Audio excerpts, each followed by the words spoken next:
Pascal. You are now rocking with that dude Pascal. We be going wild, Haitian in the building, so original. Got the haters catching feelings. Get your hands up to the ceiling and keep them held high. Cause St. Louis isn't ready. Forget about it, goodbye. Hold on, we just saying hi. Five somebody, rise up. Weekdays, catch us live. Somebody, let's go.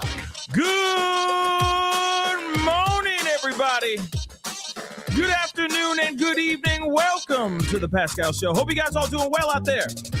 Hope this show finds you in great spirits because another day above the dirt is always a blessing. Let's not forget that. Sorry for the little bit of the delay. There's some breaking news that just happened, and it's absolutely insane, and we got to talk about that as well. We got a lot to talk about today. There's a lot of things that I didn't get the chance to talk to you about yesterday.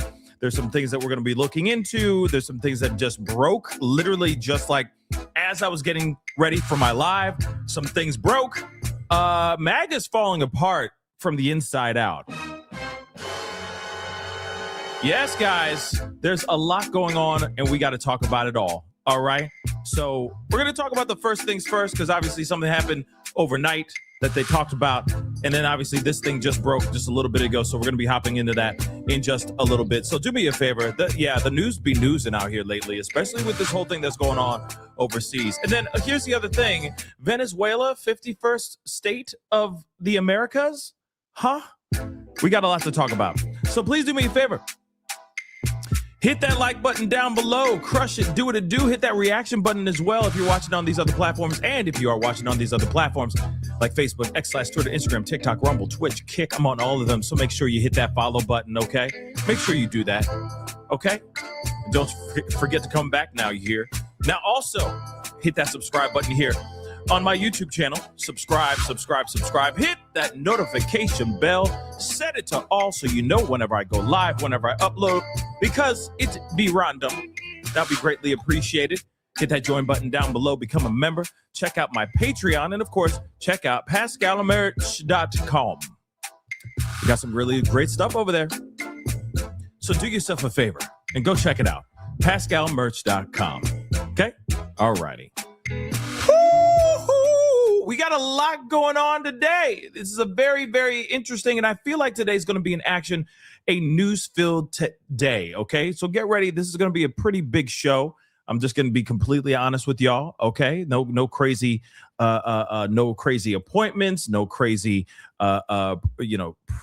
scheduled things. Today is going to be a big, fat-ass show, all right? Now, one thing is for sure. There's been a lot that's been going on. I like we just talked about a second ago. And there's some breaking news that just recently happened. I'm just going to tease it for now, and then we're going to come back to it in just a little bit. But one of Trump's main guys, who's been MAGA till he dies, has now, well, he said maybe not. Maybe not so much when I die.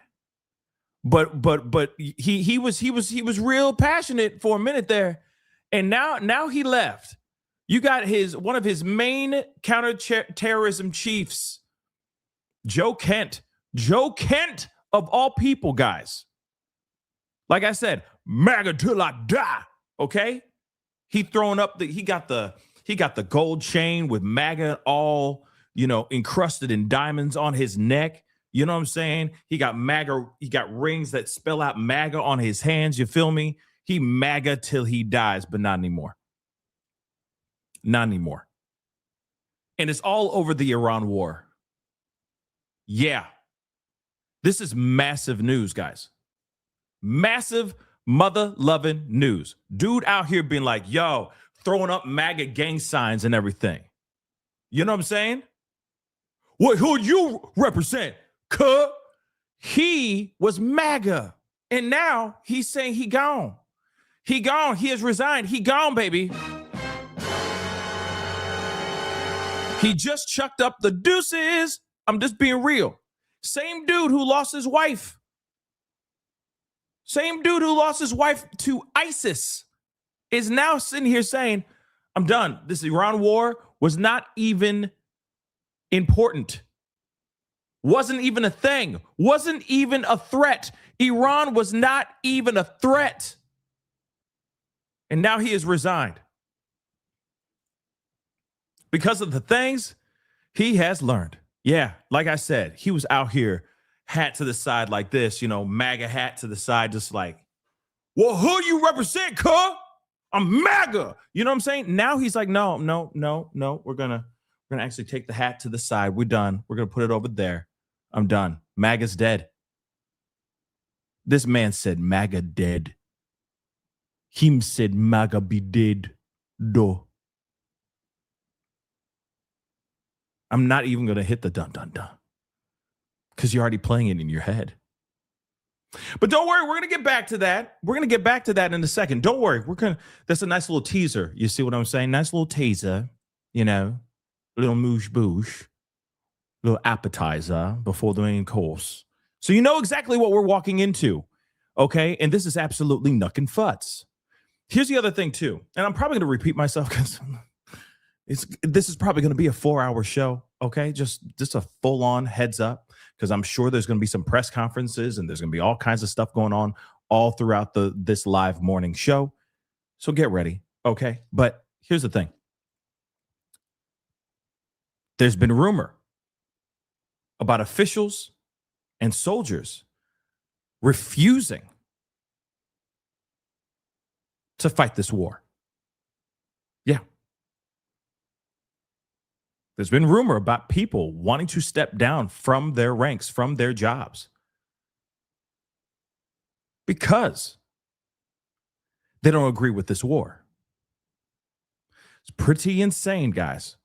Yeah, I said the gold chain. Funny. Mamacita. ¿Qué pasa? Yeah. A lot of them are like, nah, I'm not with it. So don't worry, we're coming back to that. We're going to come back to that. Okay? We are most definitely coming back to that. Because that is very important information and massive information being said right now. Okay? Now, we have got to get... Man, I hate when they do that stuff. Let's see. Let's go over here.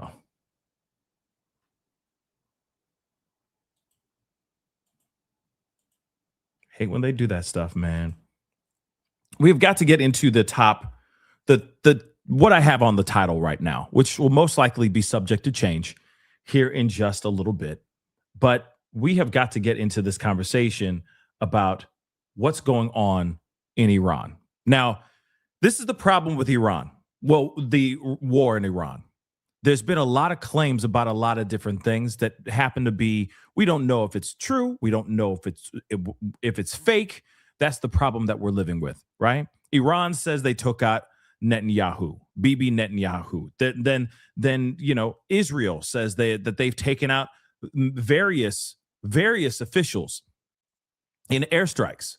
It's been an absolute crazy situation. So I have to say this real quick, not sitting here saying that I don't believe that they did what they did, but we have to kind of take things with a grain of salt because people be lying out here. I think we all are very, very, very savvy on that part. But Israel's now claiming that they have taken out Ali Larijani, who also is I guess he was an interim leader of Iran. They say that they took him out in an airstrike. So again, they're out here saying like, he gone. We took him. He gone. Right? Now, this is the same dude that was out here in these streets walking around. Just so you guys can see. I mean, this is just a photo of it, but we talked about it. Remember? Trump was like, well, not Trump, but Pete Hegseth said, they're hiding underground like rats, right? And then he was out here going, we outside. I don't know what you're talking about. We outside. What's up? We good, homie? What you doing?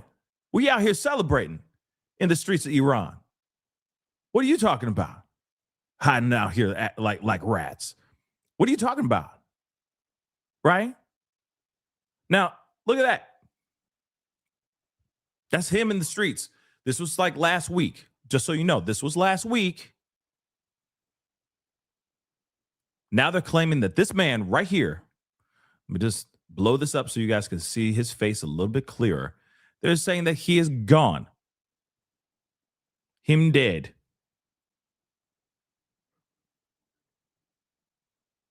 Crazy, right? Crazy. But there's other footage I'm going to show you guys because he was out. They were catching him outside. They were like, yo, kind of like what Netanyahu did, right? He's like, I'm out getting coffee. See? 5 fingers. 5 fingers, right? Just going to a coffee shop, just chilling in the cut. Same thing. They were celebrating. They had some sort of religious holiday that they were outside celebrating, but they also made it a very public demonstration. And there he is. ترامپ مشکلش اینه که عقلش نمیرسه ملت ایران ملت رشیدن ملت قوی هم ملت با اراده هرچی اون فشار بیاره اراده ملت قوی‌تر میشه رژیم صهیونیستی دوباره حمله کرده تو مسیر دوباره ترسیده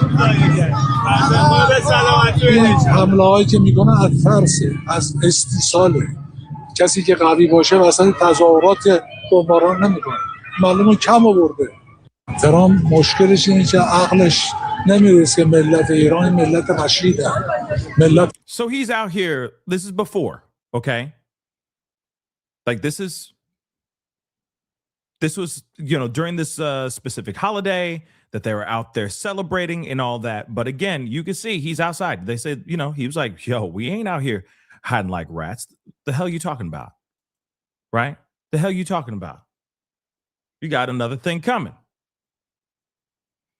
And as you can see, he was out there walking the streets, making it very known that he ain't scared. Let's take a look at this. This is another video. Before, obviously, the same holiday, same time. And again, this isn't fake. This isn't AI. This is him out in the streets with his people of Iran. این حرفا زیاد میزنه نظر من خیلی جدی نگیره و این اتفاقات به نظر شما جمع میشه آشوبایی که این حضور مردم خیلی حضور نشون میده ملت ایران قصد دارن با آمریکا و اسرائیل تصفیه حساب کنن. Yeah, so they're saying that he is now, they have taken him out. He is no longer on this planet, no longer. Top security official, Ali Larijani, is gone. This is also the guy who is tweeting a lot of things, basically saying like, Trump's got it all wrong. We are doing just fine. Throwing out threats to Trump as well, throwing out threats to the people of Israel as well. I mean, it's been a very interesting, he has a very interesting X feed, right? And he's been putting out quite a bit of stuff. Now, let's take a look at this. And of course, they're saying like, hey, top security official Ali Larijani killed days after goading U.S. and Israel in live interview. So a senior Iranian leader who warned President Trump last week to watch out for yourself, lest you be eliminated, was unalived in an overnight airstrike, Israel's defense minister said Tuesday. Ali Larijani, head of the Supreme National Security Council of Iran, was hit days after joining Iran President Mossad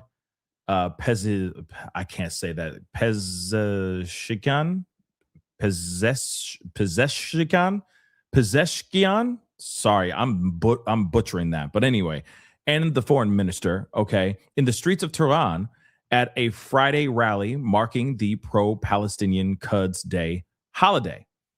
It's clear they're running out of steam, Larijani told an interviewer in reference to Operation Epic Fury. Trump's problem is that he doesn't understand the Iranian nation is mature and determined. So apparently in one of those clips, I'm sure he said something of that sort within this, within those clips that I showed you guys, right? So again, he's definitely, taking jabs at America, right? And Israel. So the 67-year-old Larijani was one of the 10 Islamic Republic officials with a $10 million bounty placed on his head Friday by the state government's Rewards for Justice program. In a separate statement, the Israel Defense Forces announced it had killed Soleimani, head of the Revolutionary Guards, all volunteer Basij force in a targeted strike in Tehran. Amid the internal protests in Iran, and particularly in recent times with their escalation, the Basij forces under Soleimani's command led key suppression operations involving severe violence, widespread arrests, and the use of force against civilian protesters. This is what the IDF wrote on X.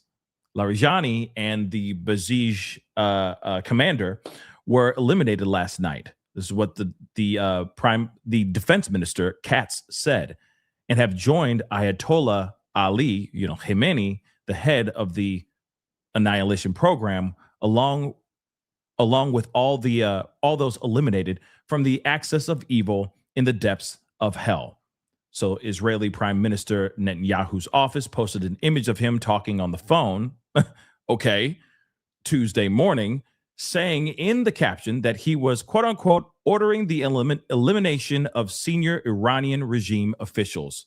And everybody's still side-eyeing that situation as well. Okay. Just any post that Bibi Netanyahu puts out, people are still wondering, is he really alive? Okay. Yeah, the supreme leader of I was just seeing this super chat in the corner of my eye. But yeah, the supreme leader of Israel, okay, Netanyahu, right? He's still missing. He's still nowhere to be found. But they're posting things online saying that he's alive and well. They're still saying that he's alive and well. So I don't know. Rich buddy, thank you so much for the super chat. But I don't know, y'all. It's very weird. But they posted a photo. Remember, they posted a photo basically saying that he was basically, ordering the strike on Iranian regime officials. A photo of him, which could be anything. It could be AI. It could literally just be an old stock photo of him from back in the day, making it look like he's out here trying to be active on social media when he actually be dead. And that's still a possibility. Remember that. Iranian state media did not immediately confirm either death, but did publish a handwritten note by Larijani commemorating sailors killed in the U.S. attack, whose funeral was expected on Tuesday. The message was also posted on Larijani's social media accounts. So that's interesting. He has a written comment, but at the same time, take a look. He's got written comments, but that's about it. Honestly, he's got. So does this mean, you see what I'm saying? There's no photo of him. He's not making any videos. It's just a post. It could be anybody posting this ish, right?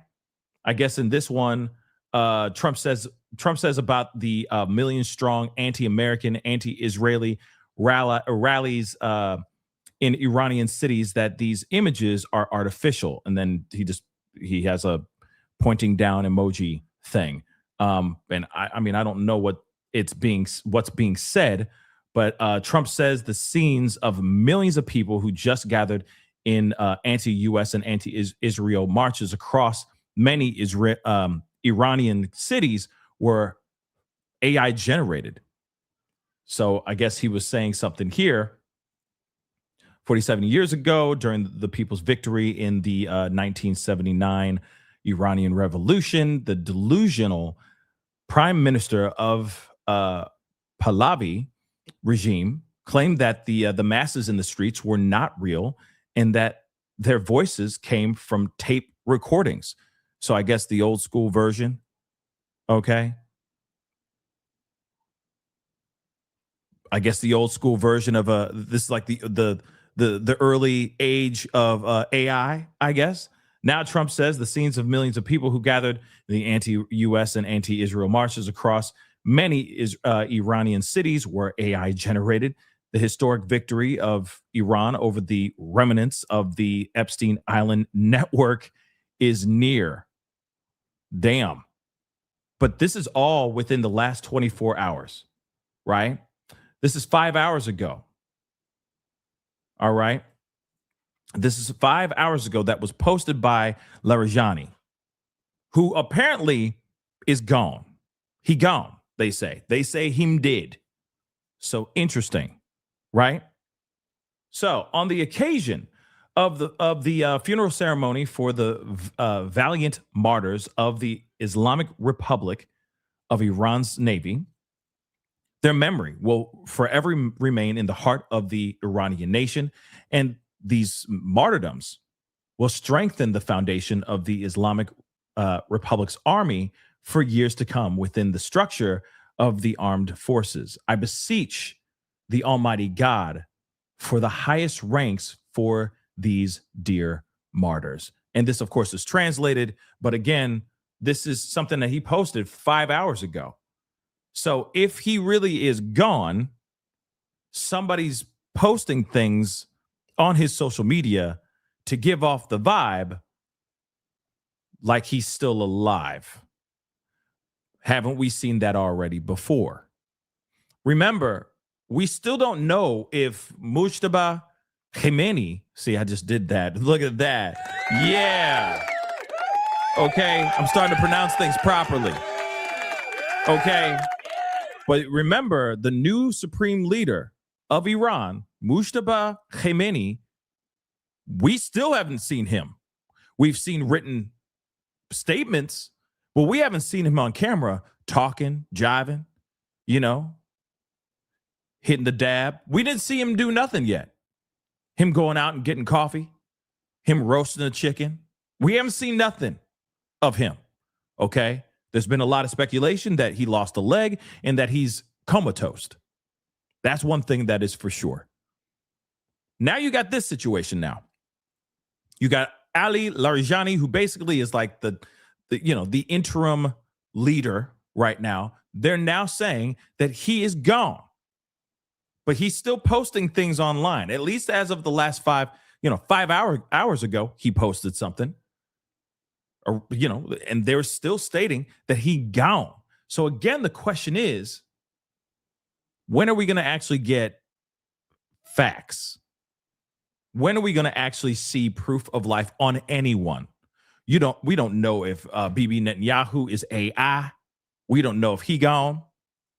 We don't know anything about Khamenei. We don't know anything about Larijani now. Because it's not like he's going, hey, here I am in my bunker, hiding out in the cave. We haven't heard anything of that sort. But Israel is basically claiming that they struck him. They did an airstrike and he is gone. He is dead. I don't know. I need to see more proof of life nowadays, given the fact that this entire war has been nothing but filled with AI and misinformation. Hasn't it been, though? Let's take a look at this. Now get furious. Beginning with Operation Epic Fury. Israeli forces carrying out a fresh wave of strikes this morning in Beirut as they reveal a top Iranian official was killed overnight. Yep. Chief foreign correspondent Trey Yingst knows the magnitude of this killing. He joins us live from Tel Aviv with the latest. Trey, this is big news. Yeah, Brian, good morning. It's huge news. According to Israel's defense minister, Israel Katz, top Iranian official Ali Larijani is dead. He was killed in a strike overnight. According to Israel's defense minister, this was probably the most significant strike, you could describe it, in the past week and a half, as the Israelis and the Americans are going after the structure of Iran's regime. Larijani was largely considered the de facto leader in the aftermath of the killing of Iran's former supreme leader, and uncertain questions about Mujtaba Khamenei, the man who was elected to be the next supreme leader. Larijani was serving as the secretary to Iran's Supreme National Security Council. I can also report overnight the Israelis, in a separate strike, killed the top commander of Iran's Basij forces. This is a wing of the IRGC. His name is Ghulam Reza Soleimani, and he was responsible for commanding the crackdown on protesters earlier this year across Iran.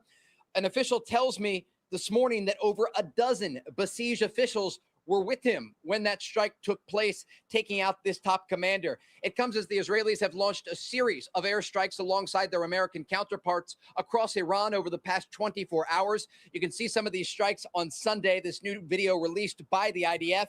They are expected to intensify and increase in the hours and days ahead. The Iranians are firing back, though, against Gulf countries and U.S. ally Israel. Overnight, the U.S. Embassy in Baghdad was targeted by drones and rockets. One of those drones slammed into an area just outside of the U.S. Embassy compound. No injuries were reported there. And in northern Israel, Iran's largest proxy, Hezbollah, launching rockets over the border to Nahariya. This is very close to the border with Lebanon. And there was a large fire, as you can see in this video, at least 6 people wounded. President Trump yesterday was asked by Fox's Peter Doocy about this situation and efforts to degrade the Iranian regime.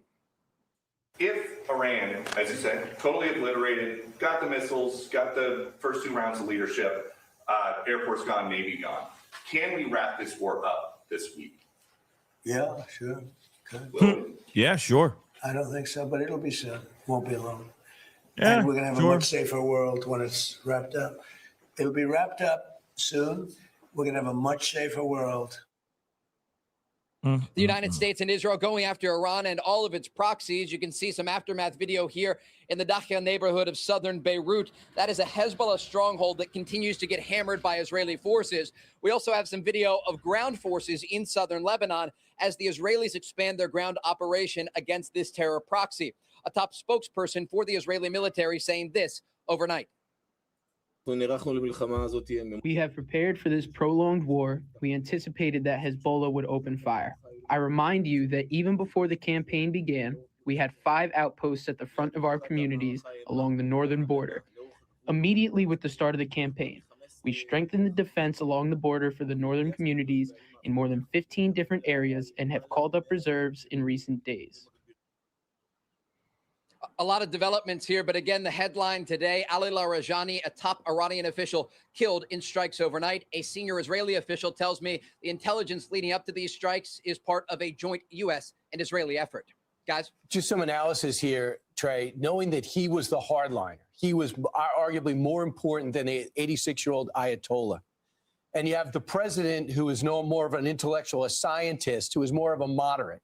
With Larijani out of the way, do you believe the character of what's left of the Iranian administration and their decision-making changes?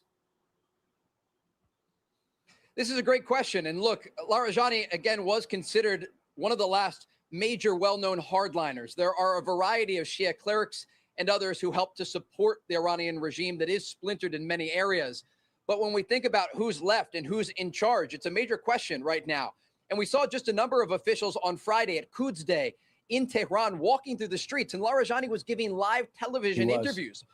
Yeah, he was outside. Like I said, he was outside. You know what I'm saying? So again, dude was outside saying, hey, we're out here hiding like rats. You got another thing coming. You got a whole other thing coming. We are outside. Let's go. And now apparently they may have caught him outside, which is, I guess, how the cookie crumbles. But there you have it, you know. Flaunting to the Americans and the Israelis that he was able to walk freely among the Iranian capital. And then just days later, he's targeted and taken out in a precision strike. As for who's left, we do have President Masoud Pezeshkian in terms of a more moderate official, but he was largely on the political side, not with deep ties to the IRGC and some of these commanders that have been taken out. But again, I think the major question here that we have to look at, who is in charge of Iran at this moment and who is commanding these forces in the field who are still launching drones and missiles at Gulf countries and Israel. And so the question remains, who is in charge?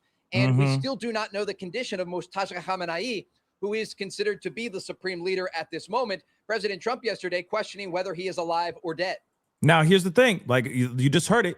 He just said they're still launching things. They're still launching missiles, drones, missiles, you name it. Okay. Iran's still Iranian. Okay. They still shooting things. So if he really is gone, who is leading the people? Who is actually firing these things off?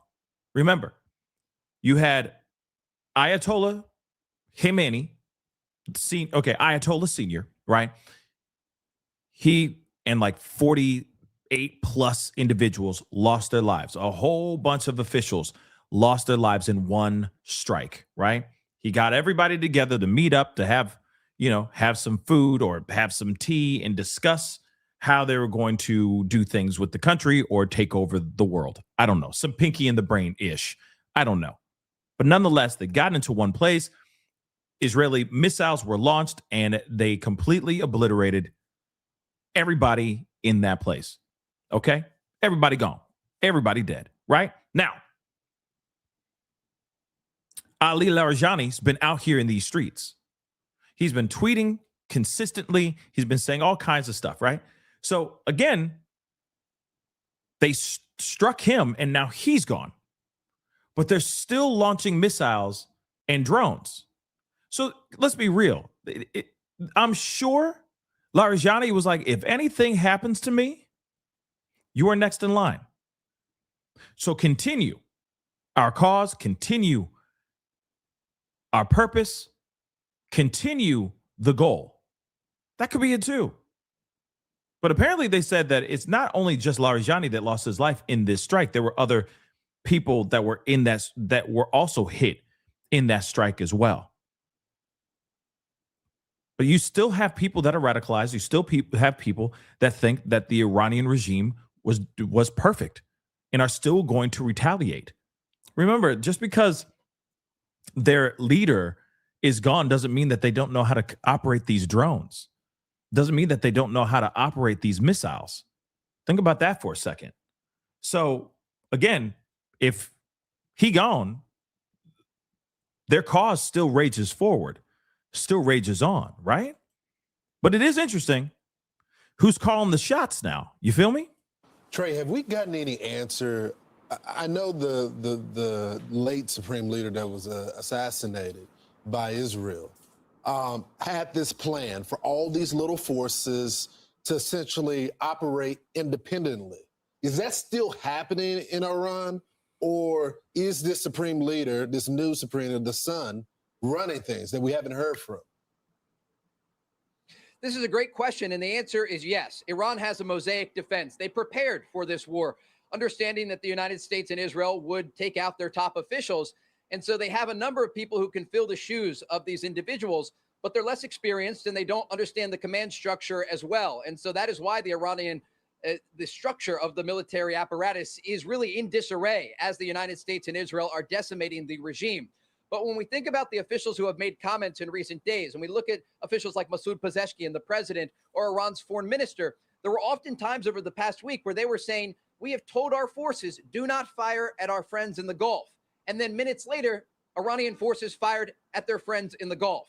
And this speaks to the inability of the Iranian leadership that has been decapitated to order ground forces to do what they want. And if they can't stop them from firing on countries who are offering mediation and support, in some cases like Oman, of the Iranian regime at the negotiating table, it raises real questions about Iran's ability to continue the fight in this war, especially given the fact that, according to Secretary of War Pete Hegseth, the United States has taken out Iran's production capability.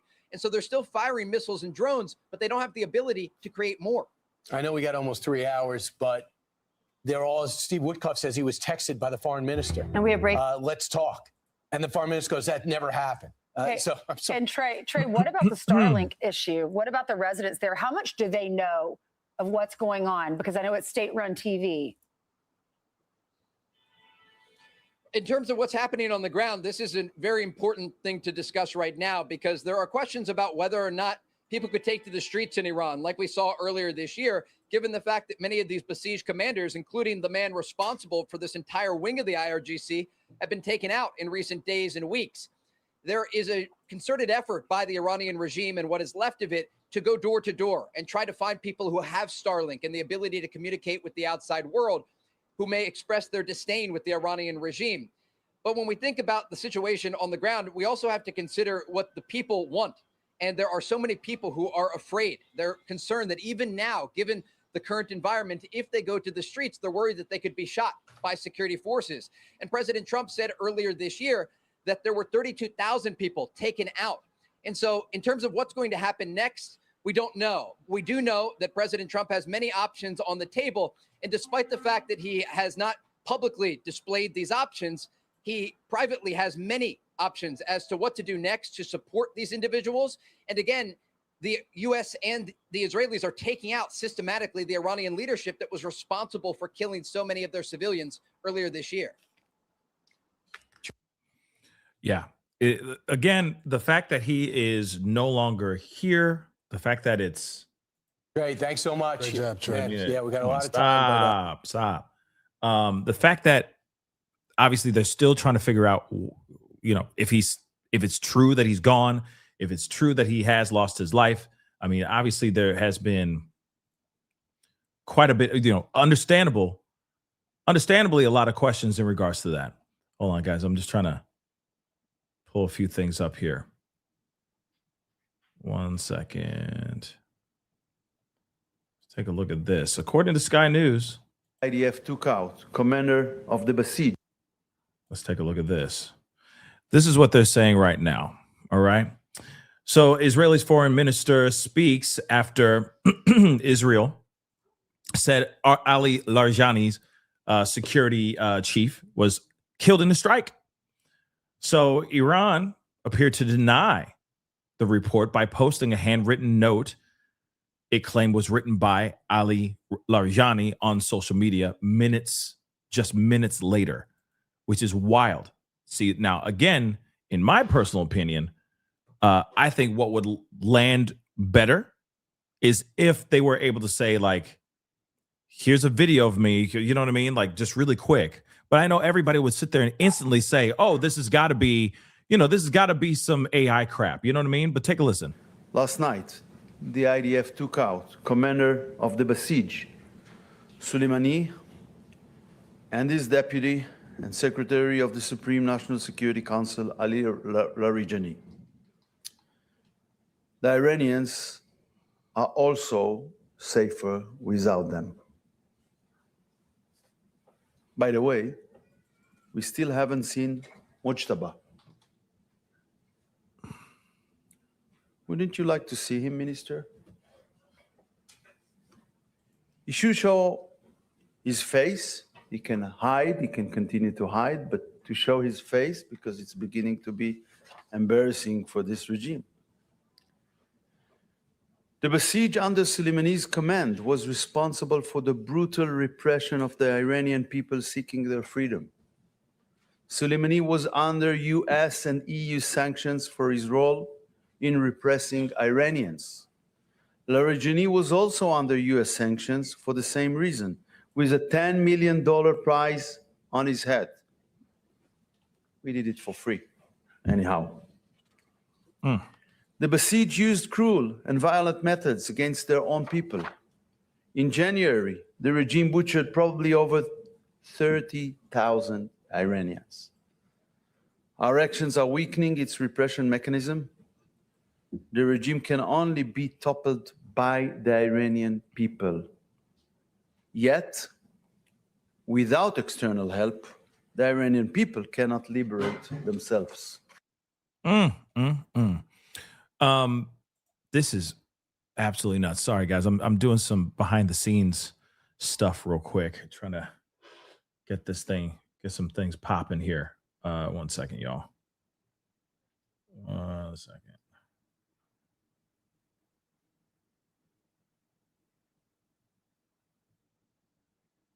Okay. Crazy stuff going on. And again, as soon as they did that they did that press conference, basically saying, yo, we attacked him. We did it. He gone. It's over. Ali Larijani is no longer. They posted, Larijani allegedly posted a handwritten letter on his social media, which, by the way, isn't enough for me. I don't know about you guys, but that's not enough for me. As much as we want to believe that, as much as we want to, believe the hype and all that, I need more than just a handwritten letter. That doesn't work for me. Personally, it does not. He needs to be on camera somewhere, doing something, okay? Because that just does not work for me. Now, here's the thing. Big breaking news is going on right now as we speak. This is the other reason why I needed to change the, I needed to get the, change the title of the show. I needed to change the thumbnail and all that, which I'm about to change the thumbnail here in just a minute. But there's some big freaking fat ass news that's happening right now as we speak. And this is a very big deal. Okay. Like I told you guys before, I teased it, and now we're going to get into that breaking news. Some are saying that MAGA is dead. Yeah, some are saying that MAGA is dead. There is a massive, massive situation going on. You got like I said earlier, you have Trump's counterterrorism chief, his top spy chief, all right, leaving MAGA and leaving his job because of where he stands with this war. He even said that Tehran, Iran itself, posed no imminent threat, which is a massive deal. Again, I have a feeling we're going to see a lot of this happening. We're going to see a whole lot of shaking going on. So let's take a look at this real quick. In fact, let me fix this real quick. All right. Change this thumbnail right quick. This is a massive, massive deal. Massive deal. Breaking news. Breaking news. All right. Like, there's so much confusion. There's so much stuff going on, guys. 1 minute we're hearing one thing. 1 minute we're hearing something else. We don't know if Bibi Netanyahu, Khamenei, or even mother-loving Larijani are even alive. We're all asking those questions. Now we're hearing officials, top officials, now stepping down for them from their job, from their gig, from huge important positions all over this specific war. And remember, this guy, Joe Kent left, and he's the same dude who lost his wife to ISIS. So you'd think that he'd be like, let's go. Hoorah, baby. You know what I mean? Go get some, right? No, he's saying hail to the no. Before we go even into that article, we need to take a look at his post that he put up on X before he resigned. So, and also, I mean, this is him obviously saying to everybody, I'm out. He's chucking up the deuces and he's out. So, Joe Kent's official X account, this is what he posted.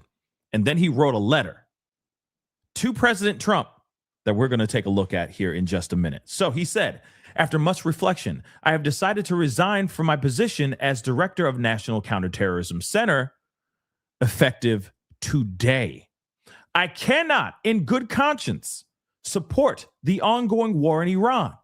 Iran posed no imminent threat to our nation, and it is clear that we started this war due to pressure from Israel and its powerful American lobby. Oh, my damn. He is basically saying the same thing that a lot of other people have been saying, baby. And he on the inside. Remember that, mother lovers. He on the inside. He had the inside scoop, y'all. And now he even is saying, I'm out. This is it. We're doing this for Israel. We're fighting for Israel. This has to do with powerful American lobbyists and Israel. Pressure from Israel. Are you absolutely out of your freaking mind? Well, here's the other thing, too. Didn't we already know that, though, too? Didn't we already know that? Is that a real big shock to anybody? Is it a shock to anybody? I'm just saying, you know what I'm saying? Are we shocked? Yeah. Oh, my damn. Let's continue. It has been an honor serving under POTUS. Okay, and Tulsi Gabbard, and leading the professionals at NCTC. May God bless America. So let's take a look at this. So, President Trump, after much reflection, I've decided to resign from my position as director of the National Counterterrorism Center effective immediately or effective today. I cannot in good conscience support the ongoing war in Iran. Iran posed no imminent threat to our nation, and it is clear that we started this war due to pressure from Israel and its powerful American lobby.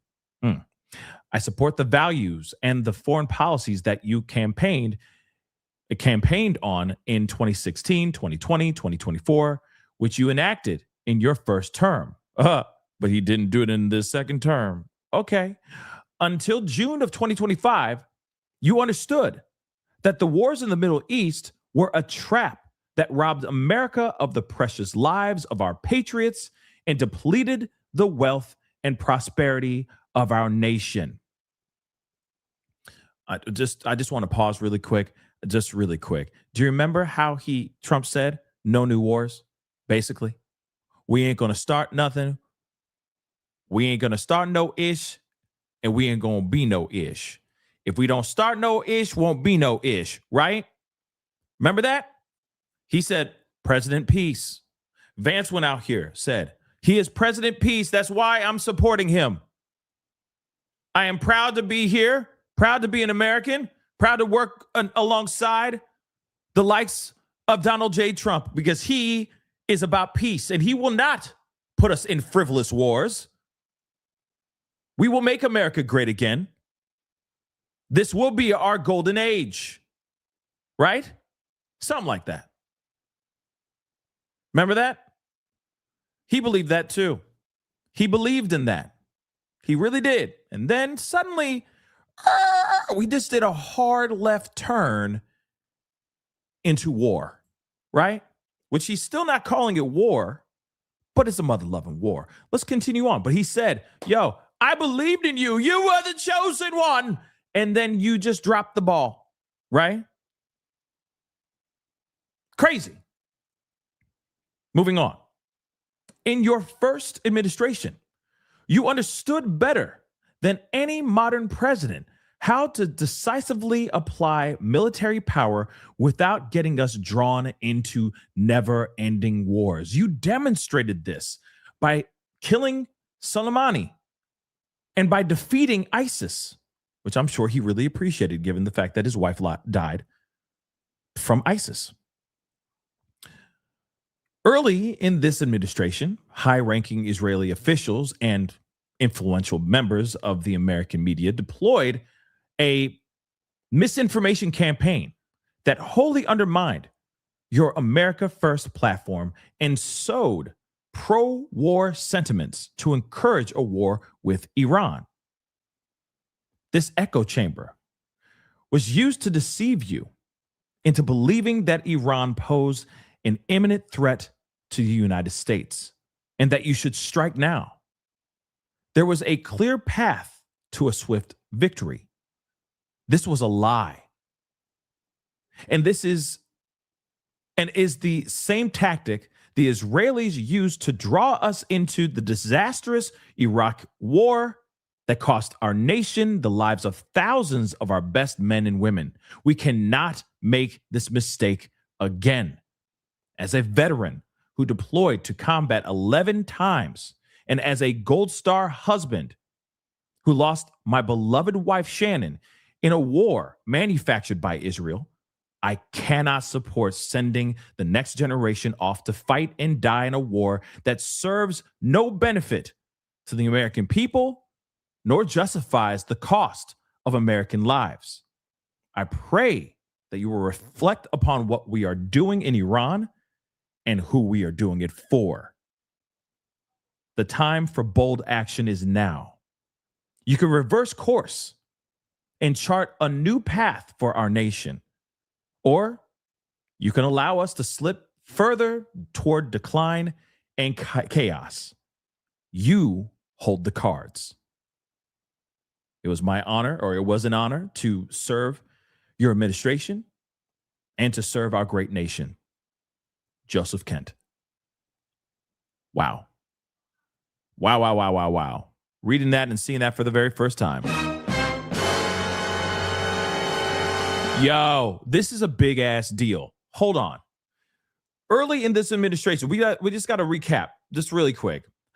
early in this administration, high-ranking Israeli officials and influential members of the American media deployed a misinformation campaign that wholly undermined your America First platform and sowed pro-war sentiments to encourage a war with Iran.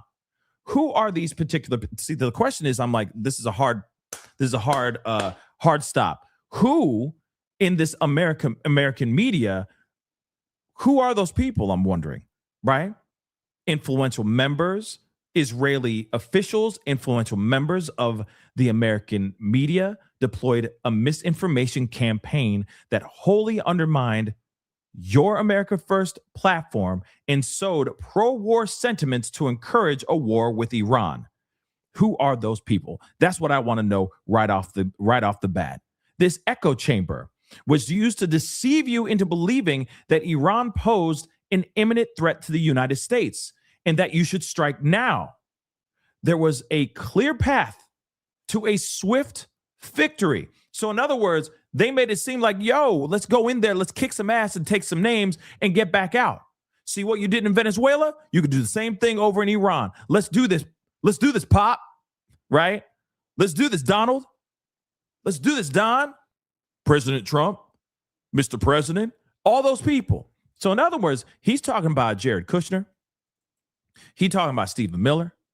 He's talking about Marco Polo Rubio. He's talking about Pete Hegseth, right? American media. Who else? Who in media would have had anything to do or have any say in Trump making the decision on deploying troops overseas to start a whole new war in the Middle East? Who could that be? Yeah, probably Laura Loomer. Okay, but let's be real. Kushner, Rubio, Hegseth, Dr. Evil, Stephen Miller. Those are the people that he listens to a lot. Laura Loomer is a piece of work. Laura Loomer's Laura Loomer, y'all. Okay. I mean, does she really still have his ear? Does Laura Loomer still have Trump's ear like that? I thought that they like parted ways, or he distanced himself from her because she was just, cuckoo for Cocoa Puffs. But I digress. I could be wrong. Okay. But interesting, right? Interesting information. Let's continue on. So he said there's basically sycophants that are circling his life, that are saying all these things, putting these crazy ideas in his head, right? That, hey, this could be a swift victory. Come in here, do your thing, get out. Just like what you did with Venezuela. It could be the same success as well. Same success story, but it's not. We're still in there, okay? We weeks in now, right? So moving on. That echo chamber obviously, made him think that this could be a swift victory. Moving on. He says, this was a lie. And it's the same tactic the Israelis used to draw us into the disastrous Iraq war that cost our nation lives of thousands of our best men and women. We cannot make this mistake again. Very interesting. Then he says, as a veteran who deployed to combat 11 times and as a Gold Star husband who lost my beloved wife Shannon in a war manufactured by Israel, I cannot support sending the next generation off to fight and die in a war that serves no benefit to the American people, nor justifies the cost of American lives. Interesting. Like, that's massive information. That is massive. Remember, this is the head. This is the director of the National Counterterrorism Center. He knows some things, guys. He knows a lot of things. So much that he's like, I can't in my good heart do this. I can't in my good conscience support this or be down for sending out troops. Here's the other thing too, though. This also means we are for sure sending out troops, multiple troops to the Middle East. Let's continue. All right. So he said, I cannot support that and have several thousands of lives be squandered, right? Put at jeopardy for a war that we don't want. He's like, it's just Israel. Israel wants this war. We don't. I can't, in good conscience, be down for this. I cannot support this war. You said, Trump, something else. Your policies in your first term, your policies that you had going into this second term that got you elected to get into this second term, you are not doing those things now. You are not telling us the truth. You are lying to us. Remember, I want to remind you guys, he was sitting there saying that if Joe Biden is the one who wins, if he becomes president, we'll be going into a war because of Joe Biden. Where are we at right now, y'all? Think about that. Where are we at right now? With all due respect, think about that for a hot minute. Think about that. He said, if you have Kamala, we will be in another war, right? Right? If you take Joe, who's the worst president of the world, the worst president ever to be president of the United States, we'll be in another war. No more wars, pointless wars. He said all that stuff. And that's exactly what he's echoing. That's what Joe Kent is echoing right now. He's like, yo, you said you're going to do one thing.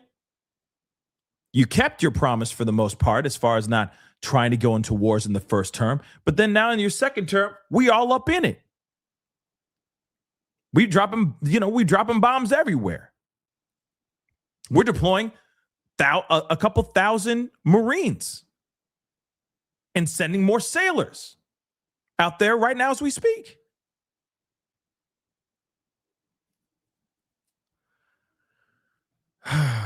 Man. So he says, I pray that you reflect upon what we are doing in Iran and what we are doing it for. Like, let's get back to square one. Why are we doing this? Why are we doing this again? Is there a specific reason why are we doing this? That'd be really great. I'd be really grateful to know that we're doing this for a solid and good reason that would actually benefit the American people, but I don't see it. And so does, and Joe Kent is echoing the same thing. So the rumor that's been out here lately, saying that troops, actual soldiers are basically saying out loud that if they get the call to go and get deployed, that they're refusing to leave. They're refusing to get deployed. They're like, I don't want to do this war because this is not a war that I want to do. Remember the soldier, remember the Marine that was in that congressional hearing, if I'm correct. And he even said, yo, we do not want to fight Israel's war. We do not. Remember that guy? He broke his arm on the way out. You had a senator literally trying to manhandle him out of the front door with multiple security, trying to stop him from just speaking, right? There are soldiers that are actually in active duty that could also be get the call to be deployed. There are people out there that are refusing to go. This is about to get really, really messy, y'all. Really, really messy. So I pray that you reflect upon what we're doing in Iran and who we're doing it for. The time for bold action is now. You can reverse course and chart a new path for our nation. Or you can allow us to slip further toward decline and chaos. You hold the cards. Decline and chaos. You can slip us further toward decline and chaos. Even this guy doesn't truly believe that this war can fully be won the way that Trump wants it to be won. That is a massive deal. Full-on resignation letter, basically saying, yo, please be smart. Do the right thing. Spike Lee. So this is crazy, guys. Absolutely massive news. All right. Somebody who is MAGA till he dies is now sitting here saying, I'm out. I can't do this no more. Let's take a look. Let's go over to MS Now and see what they're talking about here. Breaking freaking news. Unfreaking believable. Hello, I'm Ana Cabrera reporting from New York with breaking news. A top Trump national security official is stepping down over the Iran war. Hamburger. Joe Kent, director of the National Counterterrorism Center, says, quote, I cannot in good conscience support the ongoing war in Iran. Iran posed no imminent threat to our nation, and it is clear that we started this war due to pressure from Israel. That seismic resignation, as we are seeing escalation in the Middle East. Israel now claims to have taken out a pair of top Iranian military leaders, while Tehran hits key energy facilities across the Gulf and targets the U.S. Embassy in Baghdad, all as the Strait of Hormuz remains static, driving oil prices back up above $100 a barrel. But President Trump still insists other nations will step in to help safeguard the strait. Numerous countries have told me they're on the way. Some are very enthusiastic about it. I'm almost doing it in some cases, not because we need them, but because I want to find out how they react. Well, so far, we've seen some of America's closest allies reject Trump's request. Let's bring in MS Now Justice and Intelligence reporter Ken Delanian, MS Now International reporter Inez de la Cuetara in Jerusalem. Also with us, MS Now contributor and New York Times chief White House correspondent Peter Baker, our national security and intel analyst, former CIA officer Mark Polymeropoulos, and foreign policy journalist Laura Rosen. Ken, let's start with this big resignation. We saw a number of intelligence and military officials break with Trump in his first term. How significant is this now from Joe Kent? Good morning, Anna. Well, this is hugely significant because Joe Kent represents a wing of the MAGA movement that is incredibly disenchanted with this war in Iran. You're seeing it on social media, but now you're seeing an actual resignation by a senior member of the administration. The National Counterterrorism Center is a very important agency, particularly at a time when the threat level from the Iran war has been heightened. And we've seen, for example, ISIS-inspired attacks and attacks on synagogues in recent days. And Joe Kent has always been a controversial figure. He was a veteran of the Army Special Forces, and he really represented that sort of non-interventionist wing of the MAGA movement. And also to allege it publicly that essentially the U.S. was goaded into this war because of the Israel lobby, that is a huge statement. It's a controversial statement. There are people, there are MAGA supporters who have made that allegation. Of course, it said that essentially Israel jammed the Trump administration into doing this because Israel was going to attack. And Donald Trump even made some statements that made people think that that could have been a possibility. He later walked them back. Trump officials have said, look, this is a joint operation with Israel. They are hand in glove. They are together with the same strategic objectives here. But to have Joe Kent walk away and publicly essentially accuse Israel of drawing the United States into a war and to proclaim that there's no imminent threat, and he sees all the intelligence, by the way, that is a huge, huge deal on him. Yeah, and he writes, and I think this is important context too in terms of his decision and how perhaps earth-shattering it may be in this country. As a veteran who deployed to combat 11 times and as a Gold Star husband who lost my beloved wife Shannon in a war manufactured by Israel, I cannot support sending the next generation off to fight and die in a war that serves no benefit to the American people nor justifies the cost of American lives. Again, Ken, this is the director of the National Counterterrorism Center. What are the national security implications of this?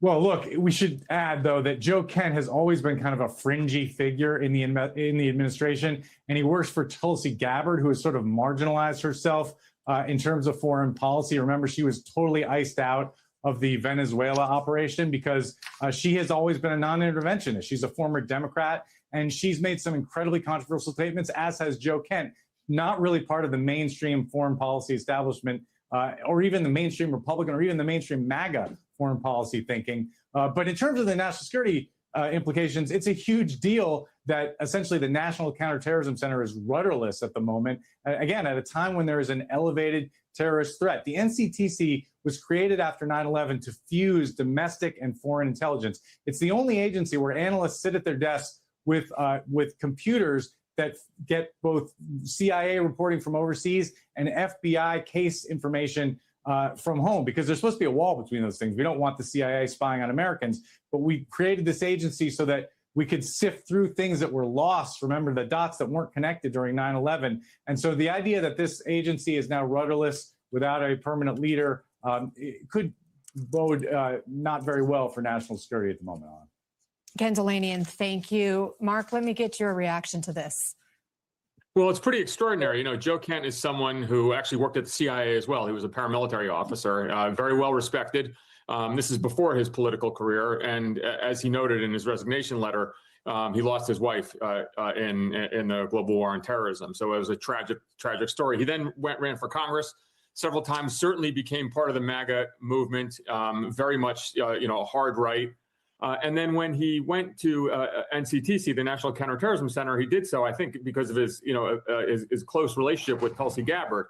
And so with this, inflammatory resignation, and of course, Ken's right, the comments on Israel, I mean, I think we should probably expect Joe Kent to be on Tucker Carlson soon.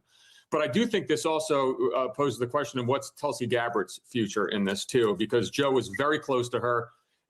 This clearly he would have done, not necessarily in concert with her, he would have told her, of course. So I wonder if she's on the way out as well, because we have seen tensions within the national security world, for example, between the CIA director, John Ratcliffe, and Tulsi Gabbard. And then, the final point on this, too, is that, as Ken noted, this is the schism in the MAGA movement. And I think this is now going to be more acceptable for many people to come out and say, well, look, the head of NCTC just resigned. This war is a problem. I'm sure President Trump is not happy today. He campaigned for and was very supportive of Joe Kent. So this is quite a blow. Yeah, and this is, this is a massive blow, guys. Let me just be real. This is absolutely a massive blow. And, and it's not only just within, not only just within the administration, but it's also optically really, really bad.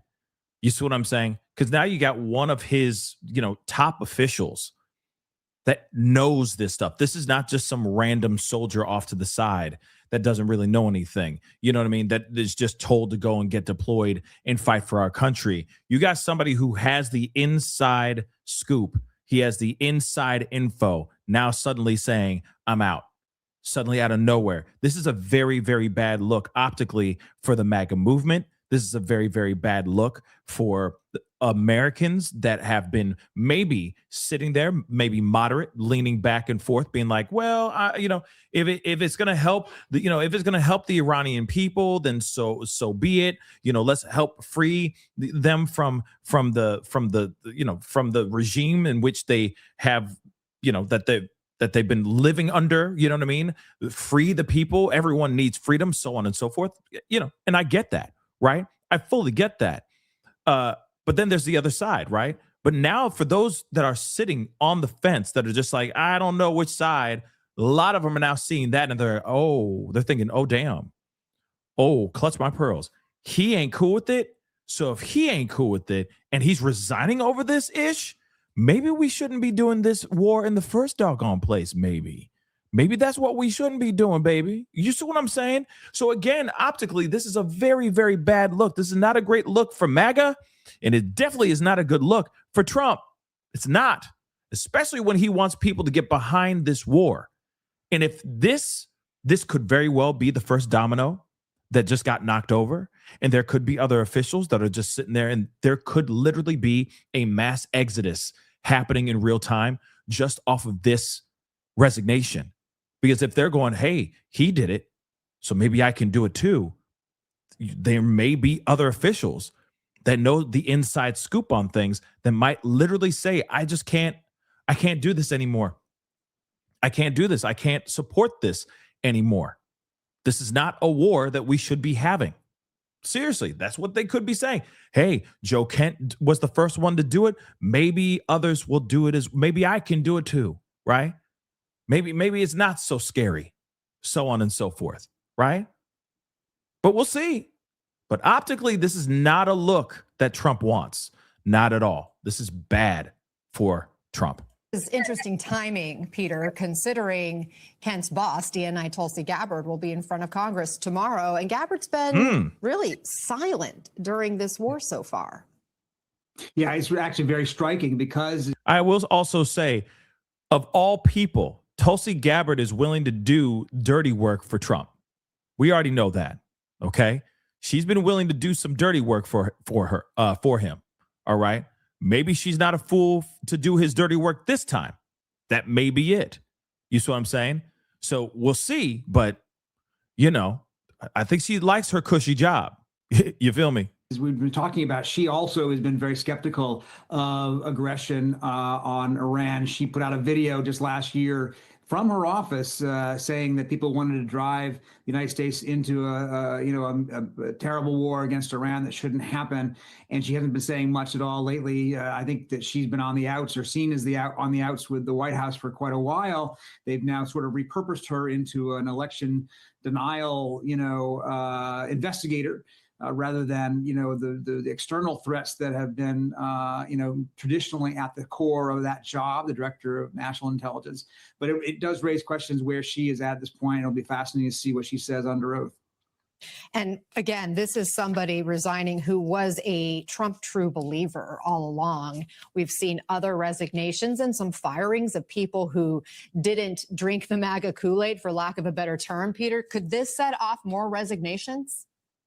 Yeah, I think you're right to make that point. This is not a career person objecting to the Trumpian philosophy or the Trumpian way of doing business, as we've seen time and time again over the last year at the FBI, at Justice, at other agencies and so forth. This is a Trump ally. This is one of the MAGA champions. He's a conspiracy theorist, or at least has advanced conspiracy theories involving the 2020 election, involving the January 6th. He's been associated at times with some MAGA. of the, far-right white supremacist groups. He's distanced himself from them since then. He was the tool of Trump's revenge against a Republican congresswoman who voted for his second impeachment. Joe Kent took her out in a primary, though he lost in the general election. So he's not a career person in the sense that we've seen people step down out of objections to Trump. He's objecting to Trump from the Trumpian point of view, from the point of view of this is what Trump said he would not do when he ran for office. He said he would not get us into new wars. And he definitely is sort of in the Tucker Carlson side of the MAGA spectrum at the moment. Laura, this is an official statement. The whole world gets to see it. What message does this send to America's allies about the U.S. and Israel's war with Iran? Well, the Iranians, for one, have been watching the public dismay with the war and gas prices going up, and they see that as an effective lever against the Trump administration to try to pressure it to sue for peace. And we've seen Trump not being very interested to do that. We saw the Iranian foreign minister yesterday deny that he had been in contact with Trump's envoy about a ceasefire proposal, and saying that, the Trump administration is just trying to say we're talking to calm oil markets, to manipulate the oil prices. So they're watching the U.S. public be dismayed. Let's turn to Inez in Jerusalem, because Iran has been hitting more energy infrastructure in the Gulf, while Israel says they've now taken out 2 top Iranian military officials. Inez, what more have you learned about these intense new attacks by both sides? Yeah, Anna, some big news there with the IDF announcing it had taken out 2 important officials within the Iranian regime, including Ari Larijani, who was a top security official. The IDF had announced that it was launching a fresh wave of strikes on Iran, specifically on Tehran. We thought they were focusing on ballistic missile production facilities. Then they said they had been targeting Ari Larijani, and then it was the Israeli defense minister who announced this morning that the strike had been successful. So he becomes the second kind of most important figure within the Iranian regime to be taken out, after the late supreme leader, of course, who was taken out on the first day. The other figure they took out was the head of the Besiege Force. So that is a paramilitary volunteer militia. Both Larijani and the head of the Besiege Force were instrumental in trying to crack down on protests. And we've heard from the Israelis time and time again that they want to see regime change, that regime change has to come from within. They've said they are creating the conditions for the people of Iran to topple their regime. And certainly with these strikes, it seems like they're doing that, because these are 2 figures that would have been key to cracking down on any potential uprising. I mean, again, let's be real. When it comes to what we're hearing, okay, with them, with this counterterrorism the director of the National Counterterrorism Center bowing out. This is just, I truly feel this is a recipe for disaster, but anything is possible. They might be able to spin this. I don't know. Trump is also speaking in a little, like he's actually doing some sort of meeting right now. He might be getting asked this, might be getting asked about the resignation here, which we are going to go and check out here in just a second. But I want to show a couple sides of media covering this situation. So we're going over to CNN really quick. Don't worry, I'm going to go and try to find something from Fox News too, to try to keep it even, because I know some of y'all get your fees about CNN and MS Now. Okay, but I want to hear more about what people are saying about this resignation, because this is massive, massive, massive, massive, massive news. And it could be a huge foreshadowing of what could be happening, what could come in the next few weeks, next few days in regards to this war. And also in regards to this administration. Let me also say this too. There's also been rumor about a potential double impeachment, not only just on Trump, but also on J.D. Vance. That's a rumor. That's what the streets are saying. Don't know if that's actually going to happen, but people are talking about it. Okay? People talking, and people want them possibly both out. But here's the thing. If both of them are gone, wouldn't that mean Mike Johnson? Would that mean Mike Johnson? Keebler Elf? Mike Johnson would have to take over? Wouldn't that be Mike Johnson? Hail to the no. Okay? Hell no. Come on, man. Keebler Elf. Mike Johnson. Looks like a grown-ass man and a child at the same damn time. Okay? At the same damn time, he'd be running this. No. Oh, my damn. No. Please no. Please no. Mr. Grinder himself. Sorry. But really, come on now. I don't even think he's ever hit. He doesn't grow hair on his face. Have you noticed that? It doesn't look like he has ever been able to have a 5 o'clock shadow. He don't know what stubble's like. You know what I'm saying? Unless he went to like an electrolysis, you know what I'm saying? Or maybe he using Nair. But he doesn't look like he ain't ever hit puberty. You know, he a grown ass baby. He a grown ass child. He's like you know what I'm saying? Please not him. Okay? But that's what they're saying right now. That's what they're talking about. Not Mike Johnson, Speaker of the House, but them two, JD and Trump, impeached. We'll see if that actually happens. But that's what the streets are saying right now. Let's get into what they got to say about Joe Kent leaving and jumping ship. Get this. The director of the National Counterterrorism Center, Joe Kent, has just announced he's resigning.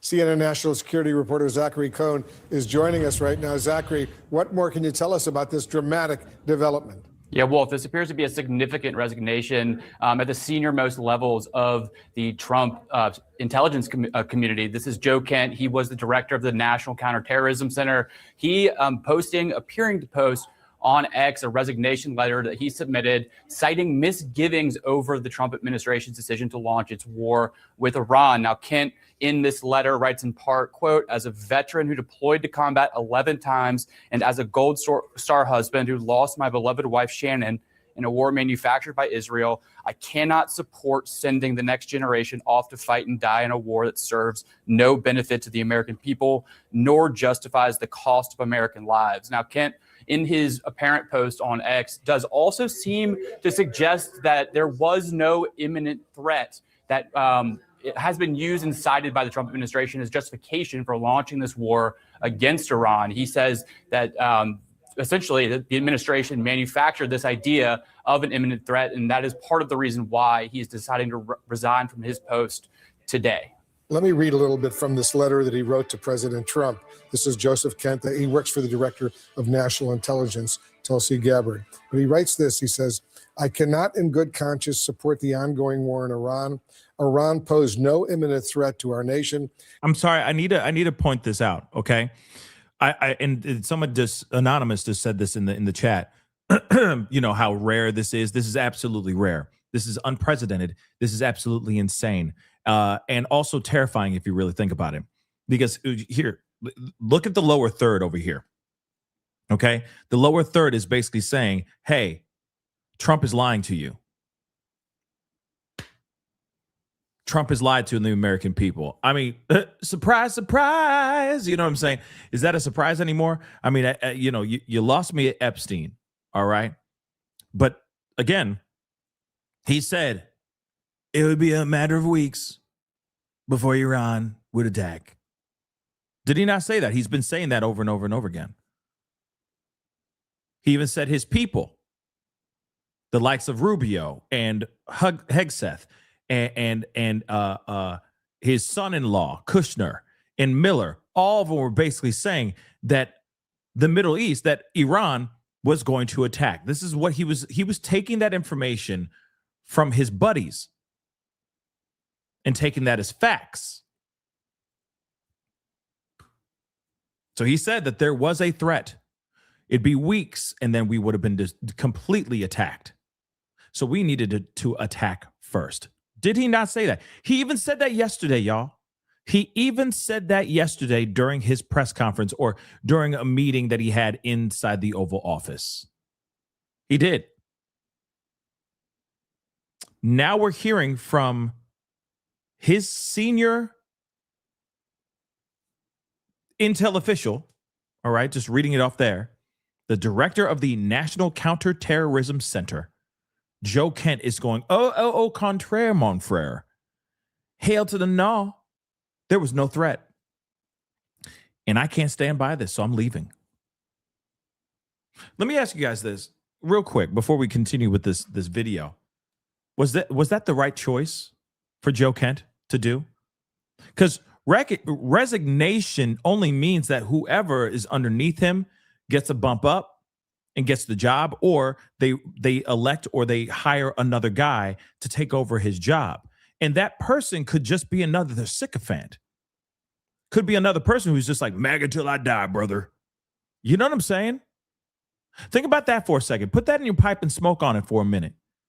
Was this the right choice for him to do? Or could he have done something from within the trenches? See what I'm saying? From the inside and fought there inside. So morally right, yes, DG, okay, morally yes, but at the same time, we still screwed. You know what I'm saying? Like he's jumping ship, but the ship is still sailing. And we all on this ship, but he's off on the side. He's wading water. You know what I'm saying? But the ship is still going towards the bomb. We're still sailing through it.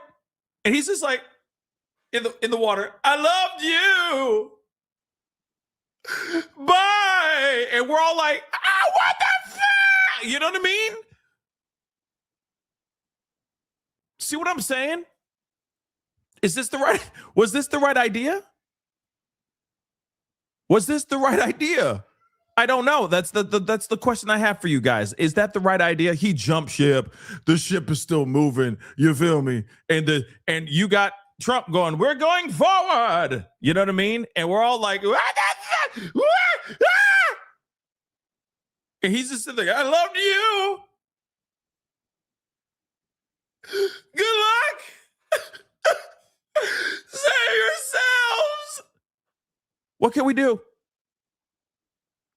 There's nothing we can do. There's nothing we can do.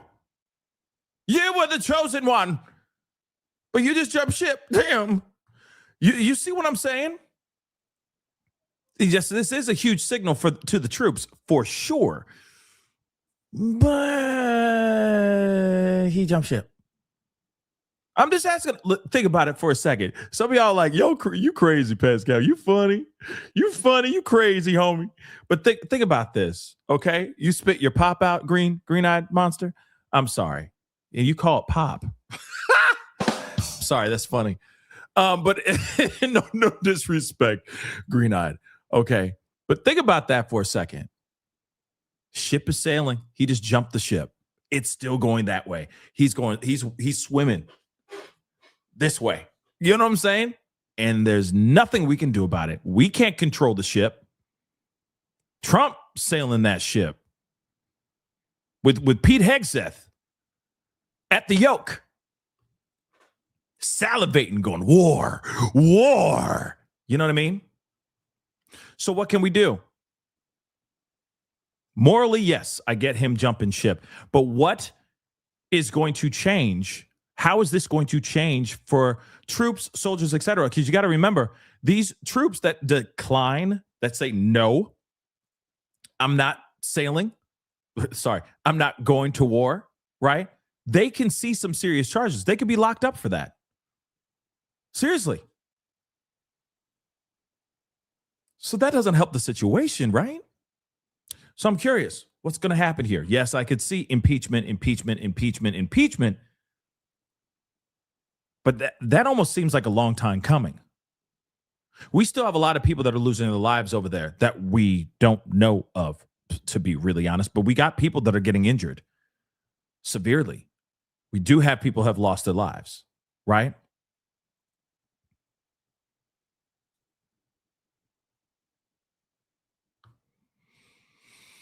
Just curious. I'm just asking for a friend, okay? Like I said, he is in the water. The ship is still sailing towards a nuke. You know what I'm saying?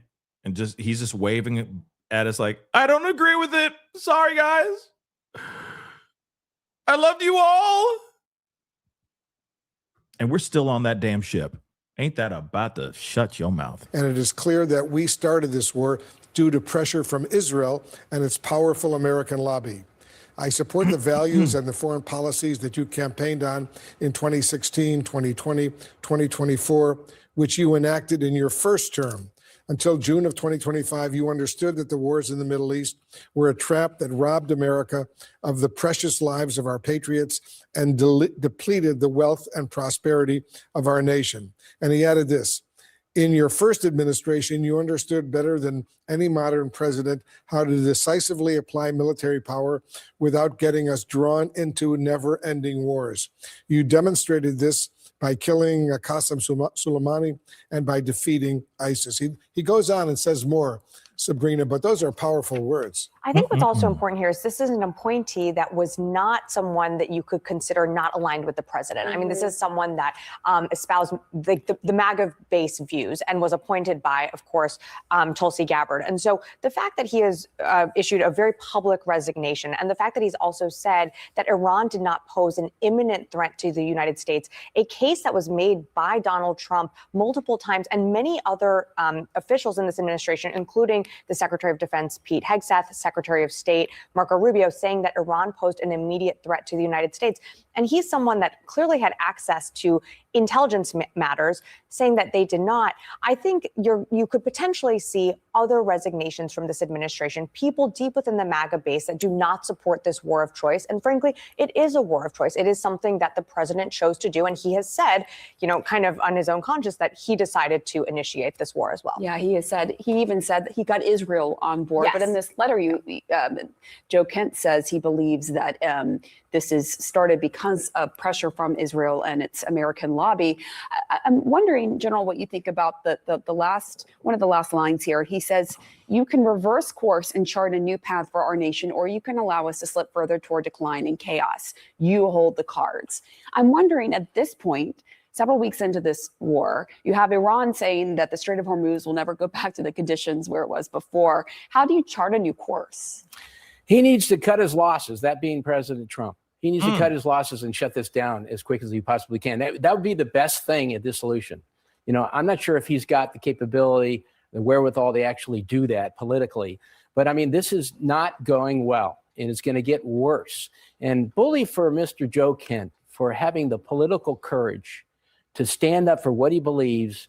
This is a guy that's a big-time MAGA supporter, has always been, very much like Marjorie Taylor Greene, who you had on your show yesterday. I mean, these are significant resignations from the MAGA world, and people need to take take note. And I hope that this leads to the resignation of other members of the administration, because he is absolutely spot on target. This is not in the best interest of the United States to continue this war, and President Trump needs to shut it down as quickly as he possibly can. Okay, now here's the thing. No, we're gonna play the rest, but here's the thing, though. Okay, how he, because Trump, you know how Trump is. Okay, let's be real. As much as doesn't matter if you like him, doesn't matter if you hate him. Okay, we all know Trump. All right, it's like it's like knowing your mama, knowing your dad. Okay, it's like he has his moments. You know what I'm saying? Good person. But he has his moments. Dad has his moments. Mama has her moments too. You know what I'm saying? So we all know how mama and daddy can be. And we all know how Trump can be too. So the question is, what's Trump going to do? How's he going to get out of the situation? If he was to actually listen to this resignation letter and go, you know what, he's got a point. We got to pull out. We got to get out. Because remember, Trump's been saying, we'll eventually leave. We'll eventually pull out, but not right now.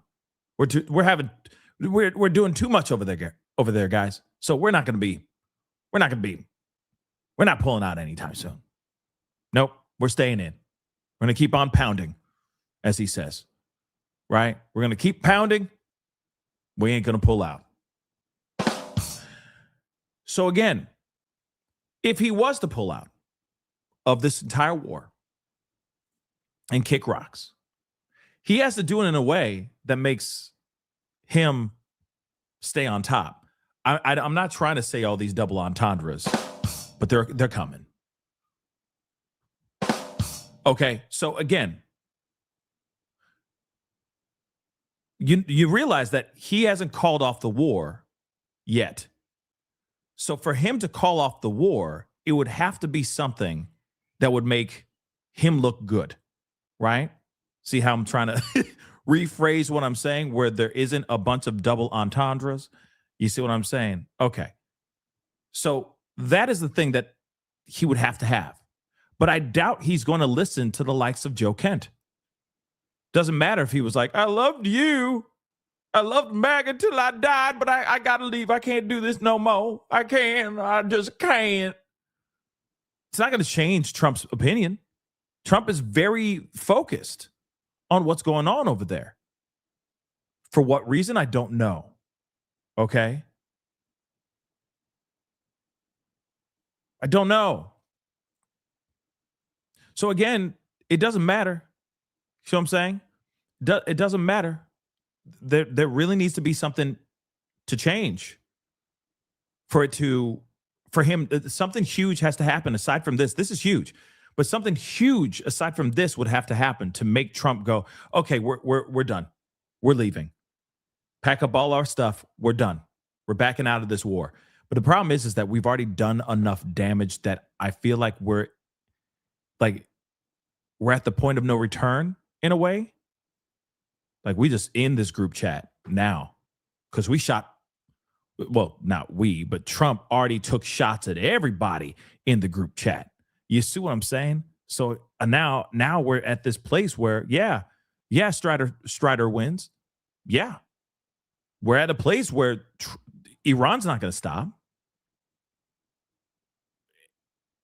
And so Trump's like, oh, if you ain't going to stop, I ain't going to stop. You see what I'm saying? So I don't know. Definitely this is the first domino to go down for sure. But let's see about these other dominoes. Are other dominoes going to go down?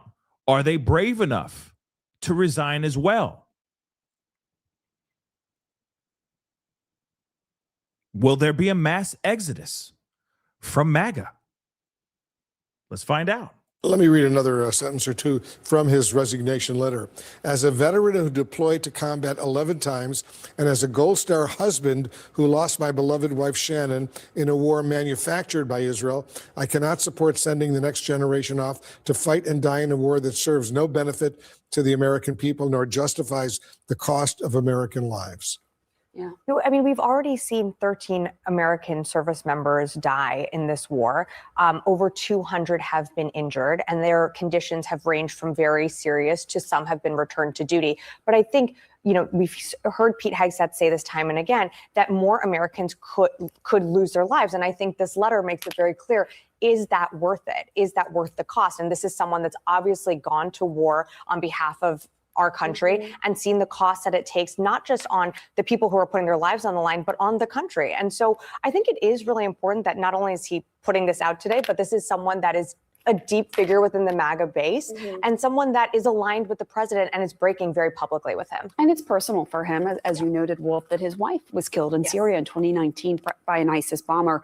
You know, I just want to go back to you, General. Clearly, you don't agree with this war. But at the same time, Israel is saying that it has taken out more top Iranian officials, including one who has been overseeing a lot of what Iran has been doing in its counterattacks. And I just wonder if you see any progress, any benefit so far from this war in terms of safety toward the United States because of some of the people who have been taken out. First of all, I commend the military performance thus far in the war. I mean, it's been superb. And look, no one's shedding any tears for the Khomeini's demise and a new Ayatollah and the aggressive nature that they have had towards in the region and been a threat in the region. I mean, I'm all for doing something about the Iranians, but we were not provoked. And the problem here is that we're in the middle of a long war, at least a long war for them. I mean, I remember what Henry Kissinger said about Vietnam. He said that, you know, the Americans will lose by not winning, and the Vietnamese will win by not losing. The Iranians just want to sustain themselves, stay in power as long as they possibly can, continue to harass the United States, like attacking Baghdad and the embassy there and whatnot, and stay alive long enough so that they can claim victory. And that's what they will do if they do this long enough. Let's go actually to the White House, where we're going to find our Kevin Liptak, who's been tracking any responses coming from the administration. What's the latest, Kevin? Yeah, nothing official yet from the president, although we're expecting to see him any moment now in the Oval Office with the Taoiseach of Ireland. He's here for St. Patrick's Day. But you do hear, you know, officials who are within the Trump orbit beginning to sound off on this. You know, one former White House official described Joe Kent as an egomaniac, someone who is resigning this position in a quite a high-profile fashion. And I think that is probably along the lines of what we will hear from the president if and when he decides to respond to this. But I do think it will be difficult for him to entirely dismiss this resignation as someone, you know, with Trump derangement syndrome, as someone who is a Trump enemy, as he does so often, just because Joe Kent has so often aligned himself with the president. He is of the MAGA wing of the party. That's how he ran as a candidate for Congress 2 times in Washington state. And it is why he was selected for this position in the first place. You know, his confirmation was not an easy one by any means. He was, you know, very narrowly confirmed by the Senate. And all of these questions about conspiracies around the 2020 election, about potential ties to white nationalists, all arose in his confirmation hearings. And for all of those reasons, I think it will be difficult for the president to sort of entirely distance himself from this individual who is now coming out very publicly decrying some of the perceived rationale for the war in Iran. And I do think it will also put in a very difficult position Joe Kent's boss, the director of national intelligence, Tulsi Gabbard, who has espoused, you know, in previous lives, the very same positions about questioning the adventurism of previous iterations of the Republican Party, questioning nation-building pursuits. She, too, was a veteran, just like Joe Kent. And so putting her, I think, in a difficult position. But certainly we expect to hear from the president very soon, and hopefully he will be asked about all of this. We'll see what he says. All right, Kevin Liptak. Oy, oy, oy, oy, oy. Oy, oy, oy, oy, oy. That is insane.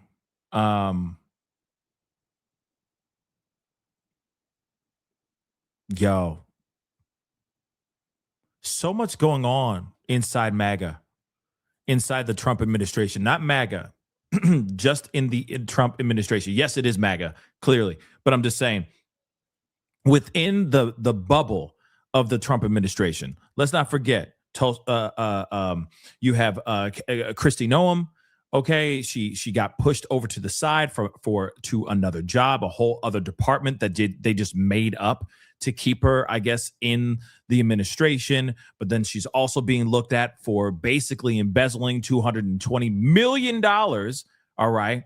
And then, of course, there's a bunch of other things that she is being looked at for a bunch of other reasons as well, like giving $1 billion to a specific organization. I forgot the logistics, but no matter what, she's being looked at quite a bit. Then you have this situation where you have Joe Kent, okay, basically saying like, I'll do anything for love, but I will not do that. And I'm not okay with this Iran war. So I'm out, right? You got the Iran war situation going on like that. Then you got Pam Bondi literally getting questioned because of her ties to the Epstein files and how her handling of the Epstein files have been jacked up and everything. It has just been a wild series of events, all within the Trump administration. I swear to God, they need to turn this into some sort of political drama on TV, because my Lord, you can't write this stuff. This stuff is insane. All right. So again, this is, I guess we'll see what happens here when it comes to how this all transpires. But what's next? You know what I'm saying? What is next? Thank you very, very much. I want to bring in CNN K-File senior editor Andrew Kaczynski, who's joining us on the phone. Andrew, I know you had previously reported that Joe Kent gave a previously unreported interview back in 2022 to Grayson Arnold, a Nazi sympathizer and white nationalist. A spokesperson for Kent, who was then running for Congress at the time, said, and I'm quoting him now, Joe Kent had no idea who that individual was when he encountered him on the street, and Joe Kent has repeatedly condemned the statements that the individual is accused of making, end quote. Andrew, what more can you tell us about Kent's past? Well, look, Joe Kent's resignation is dramatic, but it's really not particularly surprising if you look at his record. He's a former Green Beret. He did numerous tours overseas.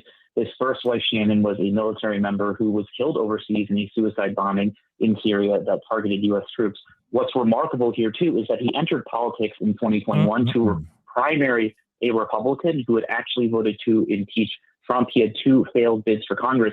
And when he entered politics, he specifically said it was in part because he witnessed, and this is a direct quote from one of his videos launching his campaign, the failures of the government establishment in keeping us at war in the Middle East, watching officials, as he said, quote, lie about regime change wars. And during that campaign, both campaigns, he railed against the military-industrial complex. He railed against endless wars. In one of the interviews he gave, he literally said, let's not start a new war with Iran. That was a 2021 interview. At the same time, as you mentioned, he has been a polarizing figure during his congressional run. He did face repeated scrutiny over contacts with far-right figures and extremist figures, which he later disavowed. And of course, he works for Tulsi Gabbard, who before joining the administration had a long history of opposing war with Iran. And not that long ago, just 5-6 years ago, she was literally selling, as she ran for Congress, merchandise that said no war with Iran on her campaign website. So this also puts a lot of questions at her, as has been mentioned here. But ultimately, I do think that his resignation here reflects his longstanding opposition to American intervention abroad. I mean, obviously, there's a lot that he knows that we don't know. There's a lot that he knows that we don't know. But he did say enough for all of us to sit here and go, oh, this is a big deal. This is a big deal. Okay. Welcome back to Live. Now from Fox, we wanted to share this breaking news here with you as top counterterrorism official Joe Kent has resigned. We're learning this within the past hour here. Joe Kent, the director of the National Counterterrorism Center, announced his resignation today, saying he cannot in good conscience back the Trump administration's war in Iran. Kent shared in a social media post saying Iran, quote, pose no imminent threat to our nation, and it is clear that we started this war due to pressure from Israel and its powerful American lobby. There was no immediate comment from the White House. We do have his full statement here that I wanted to share with you, and I am going to ask my producer to get up on the screen. There it is. It says, President Trump, after much reflection, I've decided to resign from my position as director of the National Counterterrorism Center effective today. I cannot in good conscience support the ongoing war in Iran. Iran posed no imminent threat to our nation, and it is clear that we started this war due to pressure from Israel and its powerful American lobby. I support the values and the foreign policies that you campaigned on in 2016, 2020, 2024, which you enacted in your first term. Until June of 2025, you understood that the wars in the Middle East were a trap that robbed America of the precious lives of our patriots and depleted the wealth and prosperity of our nation. In your first administration, you understood better than any modern president how to decisively apply military power without getting us drawn into never-ending wars. He goes on to say, early in this administration, high-ranking Israeli officials and influential members of the American media deployed a misinformation campaign that wholly undermined your America First platform and sowed pro-war sentiments to encourage a war with Iran. This echo chamber was used to deceive you into believing that Iran posed an imminent threat to the United States, and that should you strike now, there was a clear path to swift victory.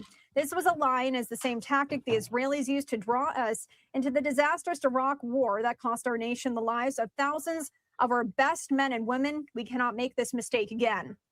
As a veteran who deployed to combat 11 times, and as a Gold Star husband who lost my beloved wife Shannon, in a war manufactured by Israel, I cannot support sending the next generation off to fight and die in a war that serves no benefit to the American people nor justifies the cost of American lives. I pray that you will reflect upon what we are doing in Iran and who we are doing it for. The time for bold action is now. You can reverse course and chart a new path for our nation, or you can allow us to slip further toward decline and chaos. You hold the cards. It was an honor to serve in your administration and to serve our great nation. So that was that post there shared to social media. And I just also wanted to share with you here that Kent is a former political candidate, and he was confirmed to his post last July on a 52-44 vote. As head of the National Counterterrorism Center, he was in charge of an agency tasked with analyzing and detecting terrorist threats. Before entering President Trump's administration, Kent ran 2 unsuccessful campaigns for Congress in Washington state.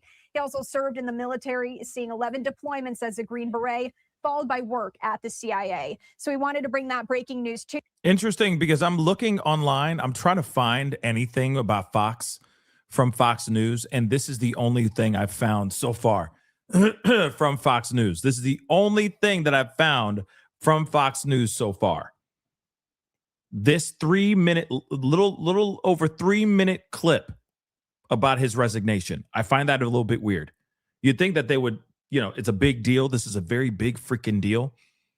And for some odd reason, there's not much that they're saying about this. I figured that there would be a panel like we just saw from MS Now and CNN, because I wanted to see what the other side is saying about it. You know what I'm saying? I'd like to know both opposing sides. You got CNN and MS Now saying something. I wanted to hear what Fox wanted to say. I had to say about this. And so far, that's the only thing I've seen. That's the only thing I've found so far, right? Yeah, they're probably pooping themselves. You know what I mean? They're probably just covered in excrement right now. Just like, what?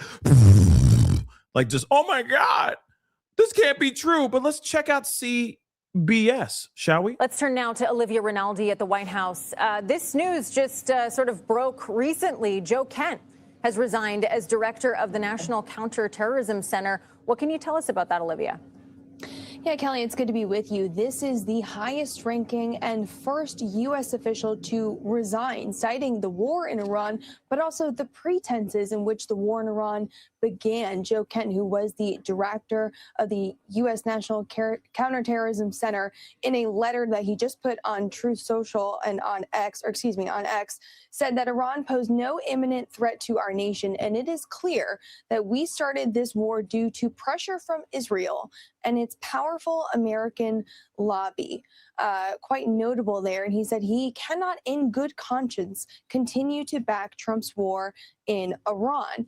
This is notable because obviously he is one of the top, if not the top, counterterrorism official in the United States, who is now saying that the pretenses in which the war began were essentially staged by Israel, and there was pressure there for the U.S. to get into the war. Now, the White House has not commented on this as of yet, but we do want to note what President Trump said when he nominated Kent to be in this role back in February of last year, in 2025. He said it was his pleasure to nominate Kent as the director of National Counterterrorism Center. As a soldier, Green Beret, and CIA officer, he hunted down terrorists and criminals his entire adult life. Above all, Joe knows the terrible cost of terrorism, citing his wife Shannon, who was killed in the fight against ISIS back in 2019. The president was firmly behind Joe, and he was confirmed by the Senate last July. So this is all certainly quite notable that he is resigning. Again, we have not heard from the White House on this. Well.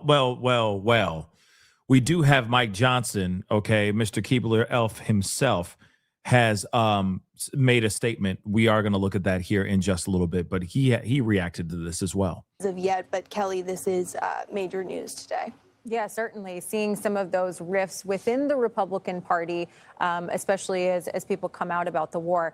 Staying on the war, I was just talking to MTS about the Strait of Hormuz, that very important oil and gas transport way. The president seems surprised that nations aren't more willing to help secure that strait. Can you break down where things stand right now? Well, as of right now, there are no U.S. allies in NATO or the European Union that are willing to give more ships and more of their defenses into protecting the Strait of Hormuz. We heard from officials, one NATO official in Germany said that NATO is a defensive alliance, an alliance for the defense of its territory, not willing to go into the Strait of Hormuz. And even some allies like the United Kingdom have said they may be interested in sending some mines over there, but that would require an extensive effort on their part and would leave them potentially vulnerable in their country. So as of now, there have been no U.S. allies who have been willing to commit more ships and defenses to this effort to secure the Strait of Hormuz. And the president in the White House has expressed, as you said, surprise about that, given the fact that the president noted that a lot of those countries get a majority of their oil from that region. So certainly notable there. But yes, as of now, we have not heard anything from U.S. allies that they are willing to commit to that effort. Okay. I mean, yeah, like I said, it's kind of like, yeah, so he resigned. But yeah, Trump's trying to get allies to help reopen the Strait of Hormuz. You know, we're just going to talk about that real quick. Nah. I mean, that's it's pretty wild. You know, what we're seeing and how people are how outlets are actually reacting to this news. Let's look at ABC. Let's look at ABC really quick, and then we're going to see what Mr. Hobbit himself, Mike Johnson, has to say about all this too. Top counter. Whoops. What was that?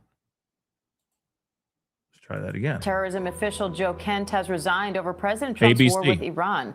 The director of the National Counterterrorism Center posted on social media saying, quote, Iran posed no imminent threat to the U.S. He also says it's clear we started this war due to pressure from Israel. Let's bring in White House correspondent Karen Travers for more on that. Senior Pentagon reporter Louis Martinez and ABC's Patrick Reevell in Doha, Qatar as well.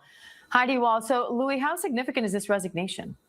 It's very significant, Diane, because this is a senior U.S. counterterrorism official, a top intelligence official in the administration, and he has been a very strong supporter of President Trump for quite some time. He's former Green Beret, former CIA. His wife actually was killed in a terror attack in Manbij, Syria, 8 years ago. And so he heads the organization that would determine whether there is a terrorist threat to the United States. And the fact that he says there was no imminent threat is very significant, because one of the justifications that the Trump administration has used is saying that there was an imminent threat being posed by Iran towards the United States. Now, they haven't specified exactly what they meant, but one of the things that they've pointed to is the nuclear threat, that Iran was on the verge of creating a nuclear weapon based off of their 400 kilograms of enriched uranium. So the fact that you have Joe Kent now offering his resignation is a strong indication of the division within the administration, potentially, of how of how the war is being carried out, and whether this goes against President Trump's campaign promises not to initiate a war and to end all endless wars. But again, very significant given his position.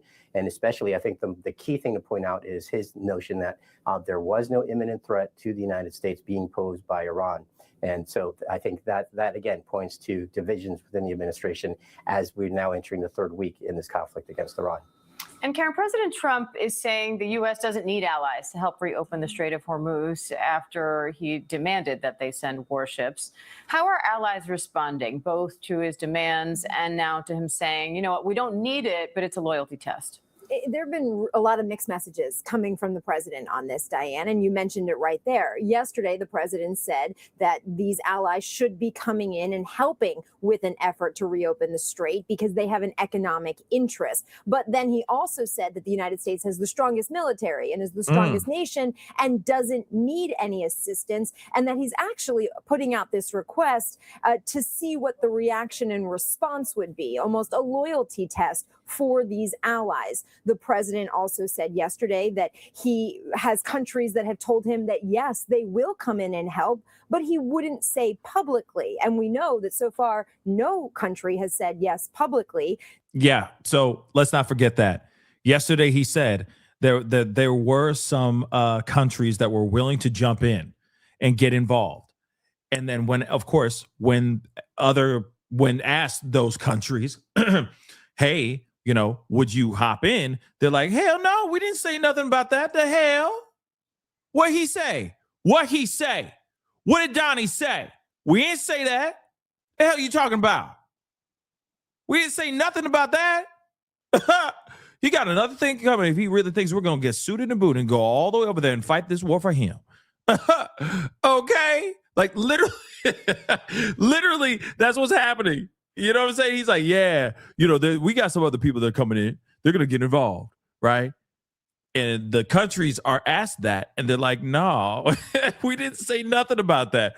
We didn't say yes. Where did he get the idea that we said yes to any of this, baby? No. We go sit here. We go watch from the sidelines with popcorn and check out this multicolored dumpster fire that you guys have ignited. Well, not us, but Trump did. You know what I'm saying? Then the other thing too, he did say during the press conference, he also said something about about talking to previous former presidents, and those former presidents were literally saying like, "Damn, you know, I should have done that when I was in office. I should have done it." And when asked about who those presidents were, he said, "You know, I'm not at liberty to talk about that. I don't think this president would like to have their names out there." So he didn't say anything. So then when asked, allegedly, those presidents that we all thought he was talking about were asked, did they actually say anything? They're like, no, we didn't have any conversation with him about anything. So what the hell are you talking about? You know what I'm saying? And remember, weren't we in a war with Clinton? In the Middle East? Wasn't there a Middle East war going on with Clinton during that time? So if it was Clinton, that wouldn't make no sense because there was already a war going on in the Middle East with Clinton. So he wouldn't need to be like, man, I wish I did the same damn thing. You know what I mean? Because he was doing that during his term, during both terms. So again, it's like, what are you talking about? Then he said, yeah, you know, in my book, I talked about bin Laden. You know, there wouldn't have been in 9/11 if they just took out bin Laden. They just read my book. It's in my book. Did he know? Did he know? I wrote that in my book. Yeah. 9/11. Apparently he's Nostradamus. Several have said flat out, this is not their war to fight. We've heard that from Germany. We've also heard mixed messages coming from the UK and other countries saying right now they're willing to have discussions about a plan going forward, but not officially saying that they will do this because, Diane, this is such a big risk for some of these countries militarily. And there's, of course, criticism that this is now being planned 2.5 weeks into this, not something that the president tried to gain support from allies before launching this operation 2.5 weeks ago against Iran. And Patrick, while this is all going on, Iran has launched a new wave of strikes across the Middle East. What's the latest on that part of this? Hi, Dan. Yeah, we've once again been hearing loud booms here in Doha during the day. Iran launching about 3 waves so far of missiles and drones, we believe, towards the city here. But also we've seen in the neighboring UAE a significant number of missiles and drones, as well as overnight in Iraq, a significant attack using Iranian drones against the US embassy there. Video showing air defenses having to try and bring down those drones. Clearly, what all of this shows is that while Iran is no longer launching the same number of drones and missiles that it was managing to in the first days of the war, it's still being able in the past week to keep up a sort of steady flow of drones and missiles. And that is enough for now to keep threatening the energy infrastructure here in the Gulf and potentially to threaten tankers in the Strait of Hormuz. We've seen a fire in a key port of Fujairah again today that was hit apparently by an Iranian drone, which all suggests that Iran is able to keep putting pressure and to keep holding hostage the Strait of Hormuz. And then, of course, we've seen this very significant development in Iran today of the killing of Ali Larijani, one of the key surviving Iranian officials, someone who was believed to be crucial in running the country, who was a sort of a key figure in holding the regime together. So this will be a major blow for the regime. But most of all, what it shows is that this war continues for now to escalate, Diane. Yeah, this train ain't stopping anytime soon. Iran is not going to stop. It doesn't matter if Ali Larijani is gone. Doesn't matter if he's dead. They're not going to stop, guys. They are not going to stop. So let's take a look at this. Okay, so just so you know, Mike Johnson, Mr. Keebler Elf himself, all right, Mr. Samwise Gamgee, if you're a Hobbit fan or Lord of the Rings fan, like I said, I don't think he ever has a 5 o'clock shadow. I don't know what it is, but it's just throwing me off. Anyway, he reacted to this whole thing. And apparently he bashes Joe Kent during this press conference. They asked him a question about this resignation, and he had some things to say. So let's take a listen. This morning, former Congressman Joe Kent, who you campaigned for when he ran for Congress, resigned as the director of the Counterterrorism Center. He wrote that he cannot in good conscience support the ongoing war in Iran. He writes, Iran posed no imminent threat to our nature. It's clear that we started this war due to pressure from Israel and its powerful American lobby. How do you respond to that and to those other Republicans who say that this war is actually putting foreign interests above domestic interests? Well, that proposition at the end is clearly wrong. I'm on the Gang of Eight. I got all the briefings. We all understood there was clearly an imminent threat, that Iran was very close to the enrichment of nuclear capability, and they were building missiles at a pace that no one in the region could keep up with. They were far outpacing our allies and friends and us in our defense capability, because we had personnel, installations, members of the armed services, and civilians in the region.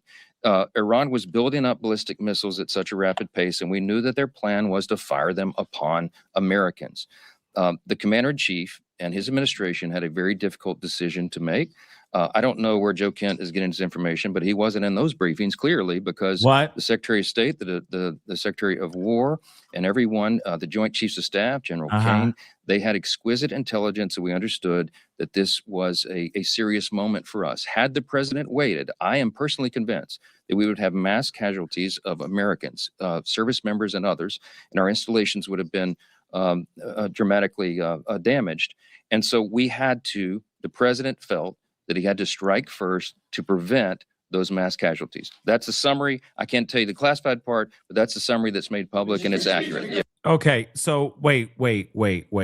So you got the guy who is the head of counterterrorism, okay, sitting there saying, I'm out because this whole thing is not real. There was no imminent threat. The man who is in charge of counterterrorism one of the most important jobs to make sure that America is safe, he's saying out loud, hey, this whole thing is fake news. There was no imminent threat. And now you got the likes of Mike Johnson saying, what? He's saying, oh, no, it's not true. That's a lie. I don't know where he got that information from. He is the director of the National Counterterrorism Center. What the hell are you on? That's the dumbest thing.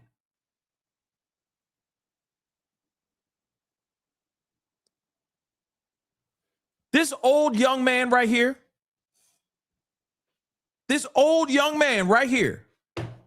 needs to take several seats. In fact, he's so short. If he sat down, he'd still be the same height. Okay? He's so short that if he sat down in a chair, he'd still be the same damn height. Okay? So this old young man needs to stop lying. He lying. Okay? He needs to go back on the, and try to get rid of that ring, because Gollum is somewhere looking for his precious. All right? Go back in your tree and start making crackers again. You know what I'm saying? Like, nobody. Okay. I'm just saying. He's so short that even when he sits down, he's still the same height. Okay? Support journalism you trust. I'm going back. We had personnel, installations, members of the armed services, and civilians in the region.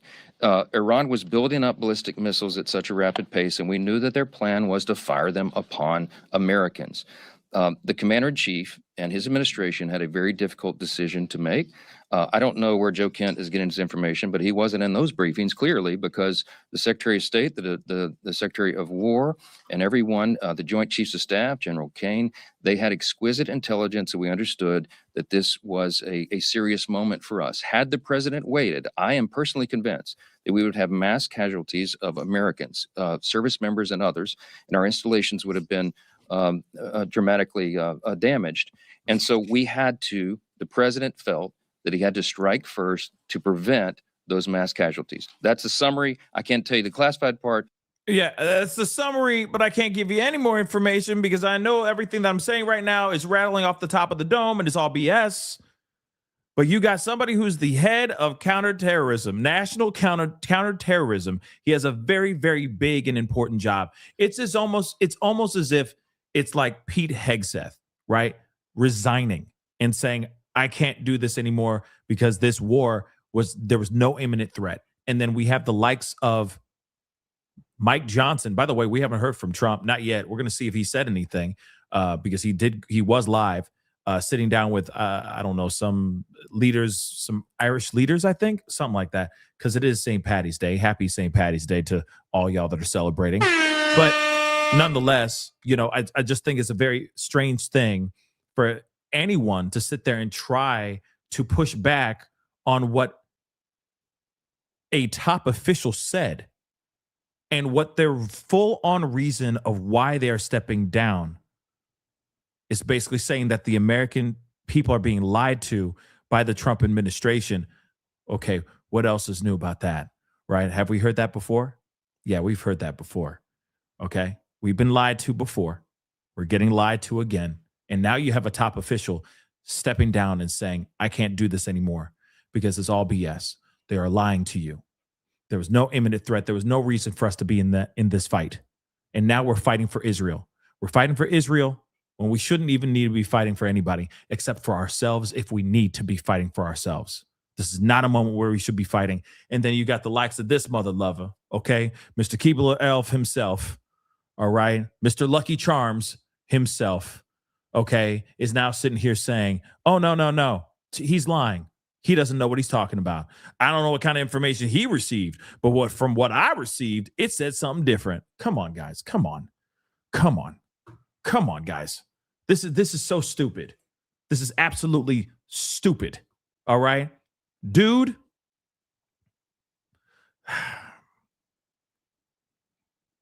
Counterterrorism Center, the director of the National Counterterrorism Center resigns because of information that he knows, very important information, that would either make us launch ships to start a war or to not have us start a war. And he said we didn't have any reason to start a war. What else do you need? What more do you need, guys? What more do you need? But unfortunately, this is not the world that we live in. Now, is it? So Trump did have a meeting with Ireland's prime minister. All right. So I'm sure he gets asked some questions here. Ireland's prime minister came over. How fitting that today is St. Paddy's Day. Everybody's trying to get to me Lucky Charms. But anyway, let's take a look at this. That's a very hard course, though. Mr. What progress have you made, Mr. President, in getting America's allies to assist the U.S. in escorting those oil tankers through the Strait of Hormuz? Well, we don't need too much help, and we don't need any help, actually. In fact, we just put out a notice. I was watching over the last couple of weeks, and all of our NATO allies were very much in favor of what we did. They thought it was very important. We were just discussing it, actually. Very important that we take out the nuclear threat from Iran, and we've done that very strongly, very powerfully. We've wiped out their Navy, wiped out their military in every aspect. Their Air Force is now decimated. They have no Air Force, no Navy. They have no radar. Their radar is entirely gone. Their anti-aircraft machinery is gone. Everything is gone. Their leaders are gone. I guess one of their top person was, they say, a lot of people say their actual top was killed yesterday, along with somebody else who was responsible for the killing. The man that was responsible for the killing of 32,000 people over the last 2 weeks, he was in charge of the killing of protesters. It's an evil group. I mean, they killed much more than 32,000 people. And the man who was responsible for that was also killed yesterday. And all of the NATO allies agreed with us, but they don't want to, despite the fact that we help them so much. We have thousands of soldiers in different countries all over the world, and they don't want to help us, which is amazing. I mean, amazing. And I didn't. You heard that, right? He said that he has other allies that don't want to help him, that don't want to be a part of this. So where is this other side where, you know what I mean? Where's this other side that's saying, yeah, we'll get suited and booted for you. Hoorah, brother. What's going on? Do a full court press because I think if I did, they probably would be. But we don't need help. That war has been long prosecuted as far as I'm concerned, almost from day one. We knocked out many of these things. We knocked out the Navy essentially in a couple of days. But I was surprised to see that NATO, while they agreed that it was a very important thing to do, they agree fully. Nobody said, oh, you shouldn't do it. They would have had a nuclear weapon within 1 month of when we had the B-2 bombers bomb the nuclear potential. I call it the nuclear dust. So I think NATO's making a very foolish mistake. And I've long said that, I wonder whether or not NATO would ever be there for us. So this was a great test because we don't need them, but they should have been there. The other thing is, and I think, very important, we didn't have to be there for Ukraine. Biden chose to spend hundreds of billions of dollars on Ukraine. And I guess the head of Germany just made a statement that, they weren't involved and they have nothing to do with the war. But at the same time, they think we did a great thing by knocking them out. Nobody wants to have Iran or anybody, but nobody wants to have Iran with a nuclear, because these people are crazy. They're absolutely crazy, and they're vicious, violent. I mean, think of it. They killed, now I hear it's about 41,000 people. They put out a notice 2 days ago. Anybody that protests will be immediately shot and killed. That's pretty tough stuff. So everyone agrees with us, but they don't want to help. And we as the United States have to remember that because we think it's pretty shocking. President Macron has just said in the last hour that he will never join a task force in the Strait of Hormuz until hostilities finish. Yet yesterday you said... Who said that? Who said? President Macron of France. What's your reaction to that, sir? Well, he'll be out of office very soon, so we'll have to see. Hold on. What did he say? What was that question? I think it's pretty shocking. President Macron has just said in the last hour that he will never join a task force in the Strait of Hormuz until hostilities finish. Yet yesterday you said... Who said that? Who said? President Macron of France. So Macron said, "Hail to the no." He's like, "We will not be suited and booted in going into the Strait of Hormuz." That is crazy. That is absolutely insane. Okay, let's see what Trump has to say about this. What's your reaction to that, sir? Well, he'll be out of office very soon, so we'll have to see. I don't know. President Trump, on Doonbeg, you're building an extension to it at the moment, but there's been an objection put in, and it's being held back at the moment due to small snails. What are you disappointed about that? Planning Commission. I have not heard that. No. Mr. President.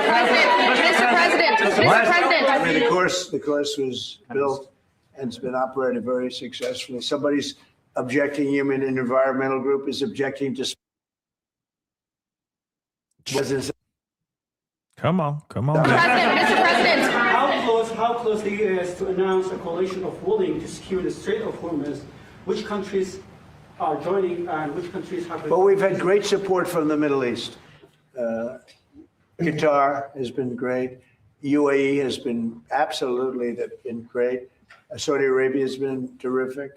Bahrain has been very good. The Middle Eastern countries have been very strong in their support. And of course, Israel has been our partner. Israel's been very, very strong along with our nation. I don't know what's going on with this particular feed. Against Iran. If you look back ago, I talked about Iran was a big threat to this country, to this world. It turned out to be, I was right. In fact, I said you have to attack Karg Island. You have to attack them years ago when they were acting up. They've been acting up for 37, 47, I guess now 48 years. For 48 years, they've been bad players, vicious players, and you can't let them have a nuclear weapon. If they got a nuclear weapon, I would say they would have used it within 24 hours after having it. And they would have had it if we didn't bomb them out from that great raid with the B-2 bombers 8 months ago or so. You would have had a nuclear war in the Middle East and maybe beyond. I think it would have hit Europe. Maybe not Ireland, but it would have hit Europe. I think you would have been a nice piece of it. It all gets you. It's big enough that you would have been affected. They would have hit Europe eventually. Mr. President, your director of national counterterrorism, Joe Kent, he just resigned today. He said he can't support your conflict with Iran. Here we go. Reaction to that? And did you? Well, I read his statement. I always thought he was a nice guy, but I always thought he was weak on security, very weak on security. I didn't know him well, but I thought he seemed like a pretty nice guy. But when I read his statement, I realized that it's a good thing that he's out because he said that Iran was not a threat. Iran was a threat. Every country realized what a threat Iran was. The question is whether or not they wanted to do something about it. And many people, many of the greatest military scholars are saying for years that presidents should have taken out Iran because they wanted a nuclear weapon. They were, if we didn't do the attack, or if I'll go a step further, if I didn't terminate the Iran nuclear deal given to us, one of the worst deals ever made by Barack Hussein Obama. Remember when they sent Boeing 757s over there, loaded with cash, hundreds of millions of dollars? You would have been very happy. This was a wonderful, they said hundreds of millions. People forget that. Does anybody remember? Right? You remember. Hundreds of millions of dollars in a Boeing 757. I think they had two of them loaded. They took the seats out and they put cash. And it was so much that there wasn't a bank in Virginia, Maryland, or D.C. that had any money left. They stripped them of all their money, put it into place, sent it to Iran almost as ransom. That's not going to happen with Trump. And nobody ever did anything about it. Nobody ever said anything. Can you imagine if I did that? So they've been a threat for a long time, but they've really been a threat. If I didn't terminate Obama's horrible deal that he made, the Iran nuclear deal, you would have had a nuclear war 4 years ago. You would have had nuclear holocaust, and you would have had it again if we didn't bomb the site. So when somebody is working with us that says they didn't think Iran was a threat, we don't want those people because, and there are some people, I guess I would say that, but they're not smart people or they're not savvy people. Iran was a tremendous threat. And virtually every NATO nation, and this is the thing, if they told me it wasn't a threat and therefore they don't want to help, but when they say it was a threat and it was a major threat, every one of them, I think every one of them, I don't know of one that said they're not a threat, but when they say it was a threat, but we're not going to help, I think they're very foolish. You know, it's interesting. It's interesting because I could say this, that what's happening in Ukraine, we're probably in there for $400 billion. We don't spend any money anymore. They buy it from us and they pay full price. But Biden gave them between $350 and $400 billion of equipment and cash. Someday they'll have to find out about the cash. And you could say that wasn't a threat. You know, we're helping them. So we helped them and they didn't help us. And I think that's a very bad thing for NATO. Mr. President. Are there any repercussions for NATO, and are you still going to China? Well, yeah, with China, it's a little different story. We're resetting the meeting, and it looks like it'll take place in about 5 weeks. We're working with China. They were fine with it. We're going to say, I look forward to seeing President Xi. He looks forward to seeing me, I think. But I do look forward to seeing him. We have a good relationship with China. China actually has become economically for us very good, as you know. It's much different than it was in the past. And we have a very good working relationship with China. So we're making it in about 5 or 6 weeks. Mr. President. NATO for not supporting you on this. Any repercussions? Well, no, I just think that it's not good for a partnership when they say what you're doing is a great thing, but we're not going to help. You know, they say what you did is a great thing, but we're not going to help. Mr. President, in Iran, because the Iranian regime has told Sky News, if you put boots on the ground in Iran, it will be another Vietnam. Are you afraid of that? No, I'm not afraid of. I'm really not afraid of anything.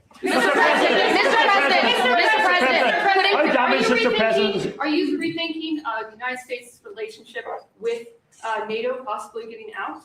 Well, I'm disappointed in NATO that we spend trillions of dollars on NATO. Think of it, trillions over the years, many trillions of dollars.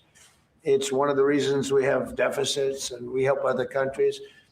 And when they don't help us, I mean, it's certainly something that we should think about. I don't need Congress for that decision. As you probably know, I can make that decision myself. I'd work with some very smart people. And I'd always deal with Congress anyway, but I don't need Congress for that decision. But, you know, when you say rethink, I have nothing currently in mind, but I will say that I'm not exactly thrilled when we help them with Ukraine. Look, Ukraine would have been over in 1 day if we didn't help. Frankly, Ukraine would have been over the first day. They had the best equipment in the world. It was our equipment given by Sleepy Joe Biden. No charge, no charge. Hundreds of billions of dollars of the best equipment in the world, no charge. I will say that I'm not happy about it. Mr. President, how's the relationship with questions, one on Iran and one on Cuba? Is Iran now a bigger foreign policy priority for you than China? And on Cuba, the Cuban government. Iran is just a military operation to me. Iran is something that was essentially largely over in 2 or 3 days because the Navy was wiped out almost immediately. The Air Force came next. The anti-aircraft came next. I mean, we're flying over Iran. We could take out their electric capacity in 1 hour We have all the, there's nothing they can do right now because everything is knocked out. They have no radar, no anti-aircraft. They have nothing. And we don't, and it was a decision I made. We discussed it, Pete, Marco, JD, all of us, Chris, we discussed it. We can knock out their electricity in a matter of minutes if we wanted to. There's nothing they can do about it. We can knock out their oil in Cargill, and the only thing we didn't take out was their oil, because if we knock out, I call them the pipes, very complex. But if you do that, it'll take them forever to rebuild, meaning whoever, and hopefully it's a sane group of people, but whoever it is, it's going to be running that, and we're going to try to get people that are going to run it well, and it's going to be a prosperous, wonderful place. It used to be, if you go back, it used to be the people are great, the people are smart and energetic, and it used to be very successful. Now it's a country run by fear. It's a country where they tell protesters, don't go outside, because if you do, we're going to kill you.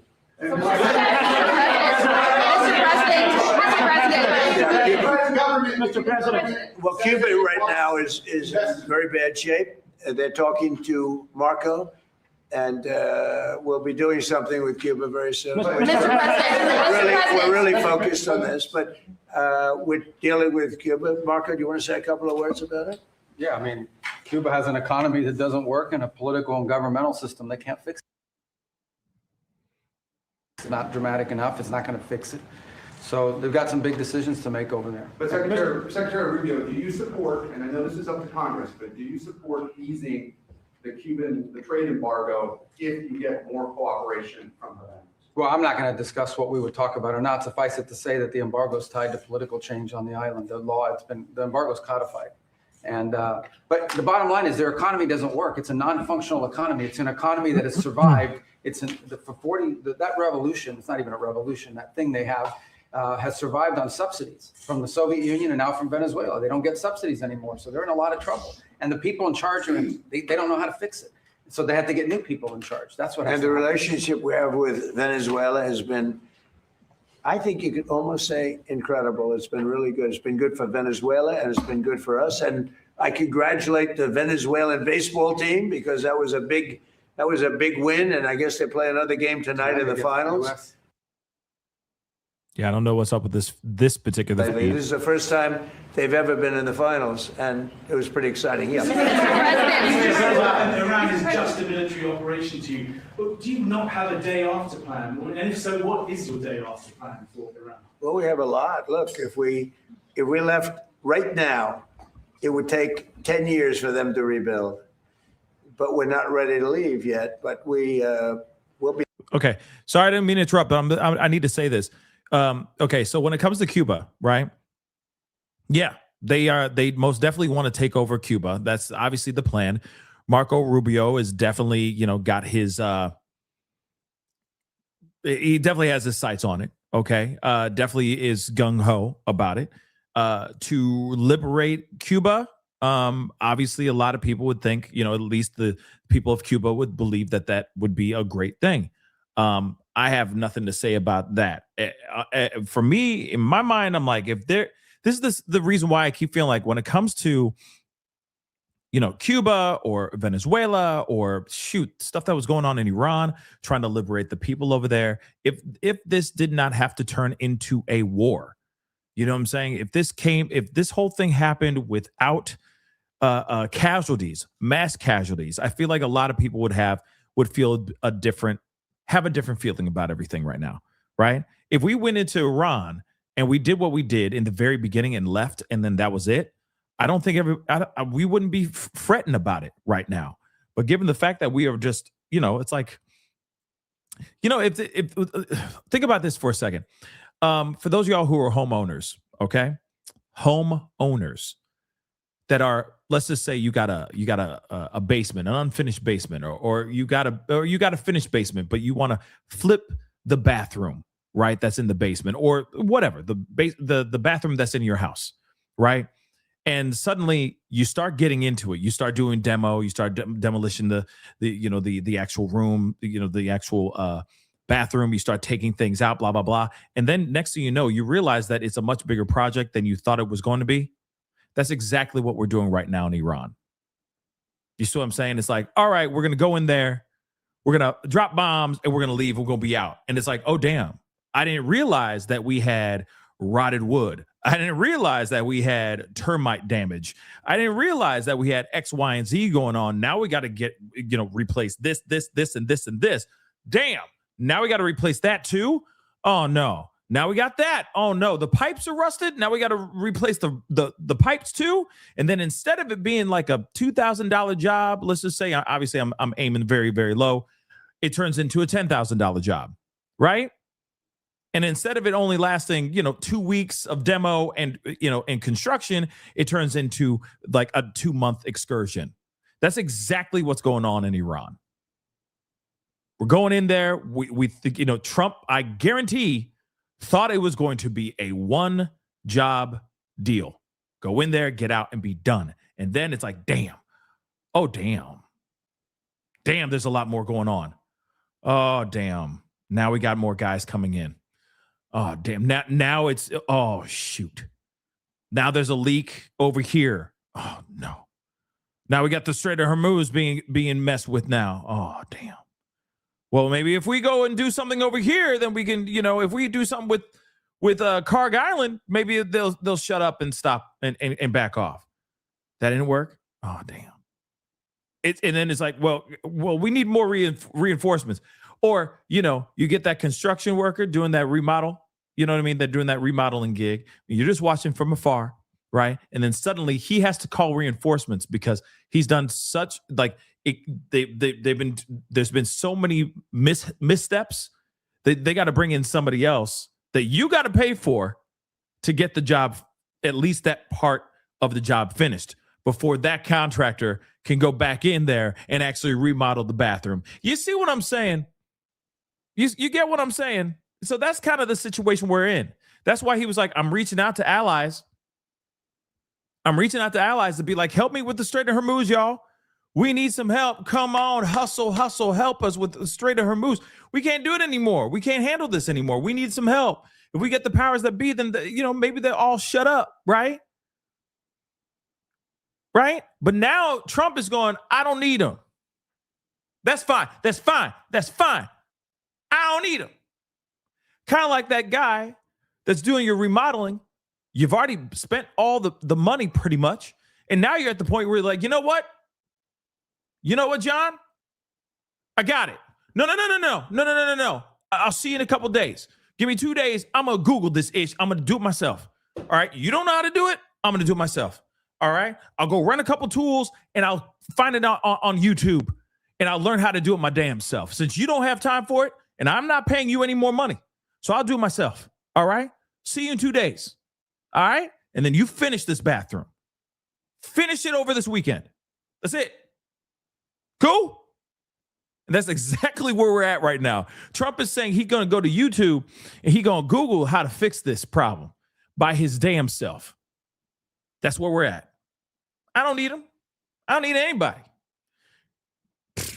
I will handle this myself. You already know that it's a recipe for disaster.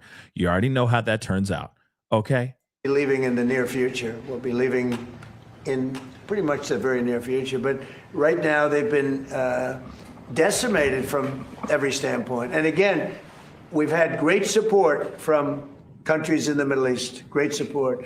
But we've had no support from, essentially, no support from NATO. Mr. President, what about your relationship with London? Has it been damaged by the fact that Keir Starmer isn't supporting you in this war? And has your opinion of Keir Starmer changed because of this? Well, he hasn't been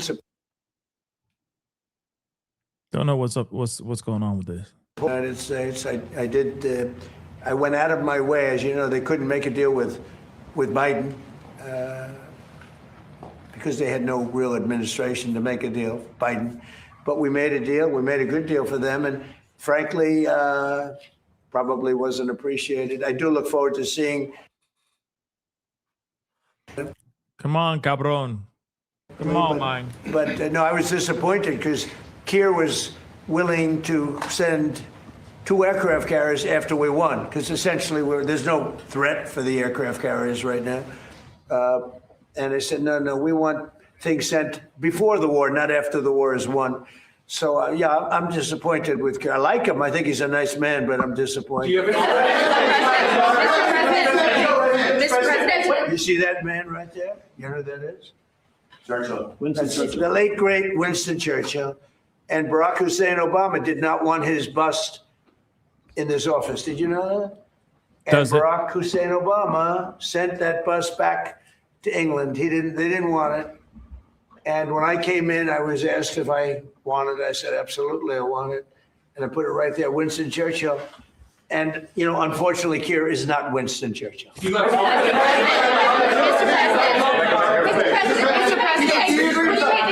President. I'm sorry. What's going on? You know that bust over there? It's Winston Churchill. Oh, dear Lord. Okay. Sometimes you just don't have energy for it. You see what I'm saying? Mr. President, it pissed on me. No, hold it. Right. Just could I hold it? Okay, sure, hold it. Just make a number of points. First of all, I think, notwithstanding what has happened, the transatlantic relationship between Europe and the US is very, very important on a number of fronts. And I think we've had issues over the last year or two, but we settled them. And I think many of these leaders engaged with you, particularly on trade initially. Remember all the fuss last year, but we got a landing zone between Europe and US, and I think we can get a landing zone again. And I think I just met with Keir Starmer last week. The British-Irish relationship was a very important one. Churchill was a great wartime leader, although in Ireland there was kind of a different perspective in terms of during our own war of independence and so on. He created his own bit of difficulties for us. But that said, he was a great wartime hero. Keir Starmer has done a lot to reset the Irish-British relationship. I just want to put that on the record. But I do believe that he's a very earnest, sound person who I think you have a capacity to get on with. You've got on with him before, and you've got on with other European leaders as well. Sure. And I think you have that capacity again. And I think everyone exists. I mean, you cannot have a rogue state with a nuclear weapon or the capacity for a nuclear weapon. Iran was a sponsor of terrorism. We sanctioned Iran. All European countries did as a terror, and the IRGC in particular as a terrorist organization.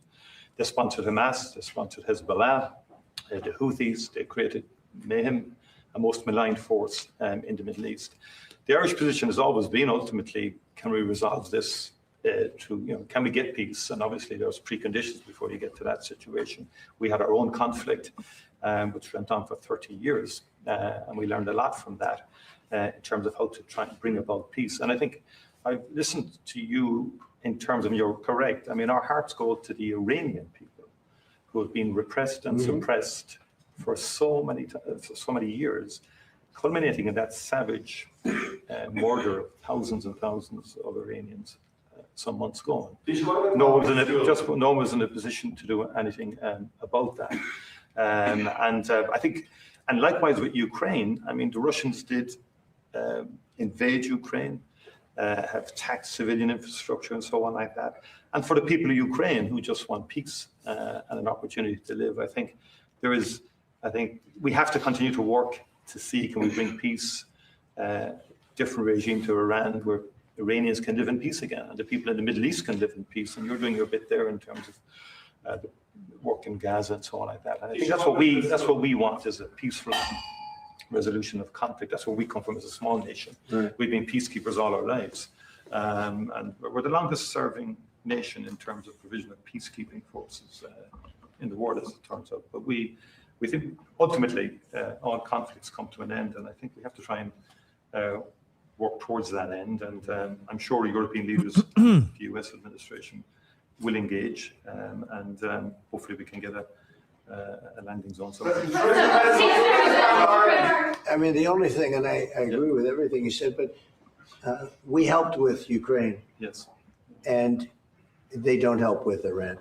And they all acknowledge that Iran can't have a nuclear weapon. You yourself say it, these are horrendous people. These are the worst people. And going back to Hitler, right? Going back to Hitler, these are the worst people. That's a long time ago. And there's been nothing close. Every problem, so many deaths, 90% of the people that got blown up by landmines, they loved them. Soleimani, we killed him. If we didn't, it might be a different story because he was a horrible person, but he was a very powerful person and leader, smart. But we killed him. If we didn't, I think you'd have it. I did. But I think we'd have maybe a different situation. It wouldn't have been so easy as it has been, because it has been very easy. You know, it's all of their military is there, but you can always have somebody drop a mine in the water. It's like terrorism. Yep. And then you have the people that own the billion-dollar ship saying, well, let's not move that ship yet because we want. So we thought that Europe would help that because they do have some minesweepers. But it's amazing that, you know, they all said, what a great job. They would call me congratulating us on the great job we did with respect to Iran, and we knocked the hell out of them. They're no longer the bully of the Middle East. They were known as the bully of the Middle East, and they're not the bully anymore. But you would have thought they would have said, we'd love to send a couple of minesweepers. It's not a big deal. It doesn't cost very much money. But they didn't do that. So, you know, I think it's very unfair to the United States, not to me, but to the United States. Go ahead, please. Keir Starmer isn't making... She's a fantastic reporter, by the way. Go ahead. Thank you. The Prime Minister isn't making the case to the British public as to why he should be supporting you. Could you do that now and talk to the UK, to GB News viewers, about why it's in their interest that we help you? Well, because we have a tremendous long-term relationship with the UK. I mean, people would say it's the best. I don't want to get into that, but we've had, it was the longest, the oldest, should be the best, always was the best until Keir came along, and now, and I like him. He's a nice man. He says everything beautiful. He's a very nice man with a beautiful family. Everything's perfect, but he doesn't produce. And I think it's very inexpensive. I just said, you don't have to send me aircraft carriers. Send me a couple of minesweepers. We don't need your aircraft carriers. But even the aircraft carriers, he would only send them after we essentially won. I mean, he's sending them when there are no planes left, when the missiles are down to 8%. They have like 8% of the missiles. The rest, we demolish the missiles, and the factories, largely the factories are going even as we speak. They just hit another factory. They have a lot of missile factories. They have a lot of drone factories. And so he's, wants to send them when we don't need them. But we'd like to have minesweepers, because just in case. We don't know that there are any mines now, because we wiped out, I think, 24. They actually have to think of this for a country. They have 24 boats that do nothing but put mines in the water. This doesn't sound like a great country. This doesn't sound like a friendly country, but we killed all of those boats. They're at the bottom of the sea. But so we don't even know if there are any mines there, but if there are, we'd like to have a little help in finding them, probably most importantly. Would you like to change your mind? Do you have confidence in Keir Starmer? Would you prefer to deal Well, it's not for me. It's really for the people of the UK to have confidence. Of course, but is he I've been very critical of Keir, and I did it in a friendly way. I said, if you don't change your energy thing and get away from windmills and go back to oil and gas, and you have something that's no other country has. Very few countries have anything like it, the North Sea. You have some of the greatest oil and oil deposits in the entire world, the North Sea. They don't use it. You buy a lot of your oil from Norway. You know where they get their oil? From the North Sea. And you pay and I tell them, and you have the better part of the North Sea. So why aren't they taking the oil from the North Sea? Why are they buying oil from Norway? But they have windmills all over the country, destroying those gorgeous Scottish fields and those beautiful fields all over the windmills, which don't work. They're tremendously expensive. And the best testament to that is the windmills are made in China, but China doesn't use them. You know what China uses? Coal. They're building 58 coal-fired plants right now, and that's up to them. But these foolish countries that are buying windmills are putting them out of business. I'm proudly telling you that we're going to try and have no windmills built in the United States during my... They're very bad. They're very bad environmentally. They kill the birds. They're unsightly. They make a lot of noise. And for some reason... the environmentalists love windmills, okay? You say he's a very nice man. I think he's a nice man. I think he's a nice man. but I disagree with him on two things primarily. His immigration policy is a disaster, and his energy policy is a disaster. And they're about the biggest policies you can have. You've allowed millions and millions and millions of people to come into your country that shouldn't be there. And by the way, that's all over Europe. Europe is a different place. It's a different place. And you know, I originate, to put it nicely, many of us do, from Europe. I love Europe. I've spent a lot of time in Europe. It's a different place. Bad things have happened to Europe. Very bad things. And you better do something about immigration, and you better do something about energy, or you won't have a Europe. What's your time frame, Mr. President, for when cargo ships can safely go through the Strait of Hormuz? It won't be, I don't believe, too long. We're knocking the hell out of the coast. It's basically the coast and the water, and it won't be too long. And the Middle Eastern states, including Israel, by the way, who has been terrific, the Middle Eastern states have been helping us a lot. Go ahead, you, please. Mr. President, on fuel prices, what do you have to say to the people in Ireland who are paying sky-high prices because of your war in Iran? Well, I think the people in Ireland are very happy that I'm getting rid of, I have a lot of friends from Ireland, they're very happy that I'm getting rid of a nuclear power, a nuclear terrorist. And as soon as that war's over, which will be soon, your prices are going to drop like a rock. You watch. I've been very good at predicting. In the back. Mr. President, what do you think about our president's comments that? What do you think about our president's comments? Can you speak? You're speaking right into your phone. Mr. President, how do you respond to the Oh, savagery. Oh, my Lord. You're speaking right into your phone. You want to answer that? Yeah. You want to? Yeah. Wow. State has control over the embassy. Oh, Look, there have been a lot of militia attacks against our base or our embassy in Iran. I think Marco's done a good job of limiting the number of people who are at that embassy so we can provide essential functions, but also protect our people. But it goes to show there are a lot of terrorists in that region of the world, and we've got to eliminate them when we find them. And you can't give them nuclear weapons.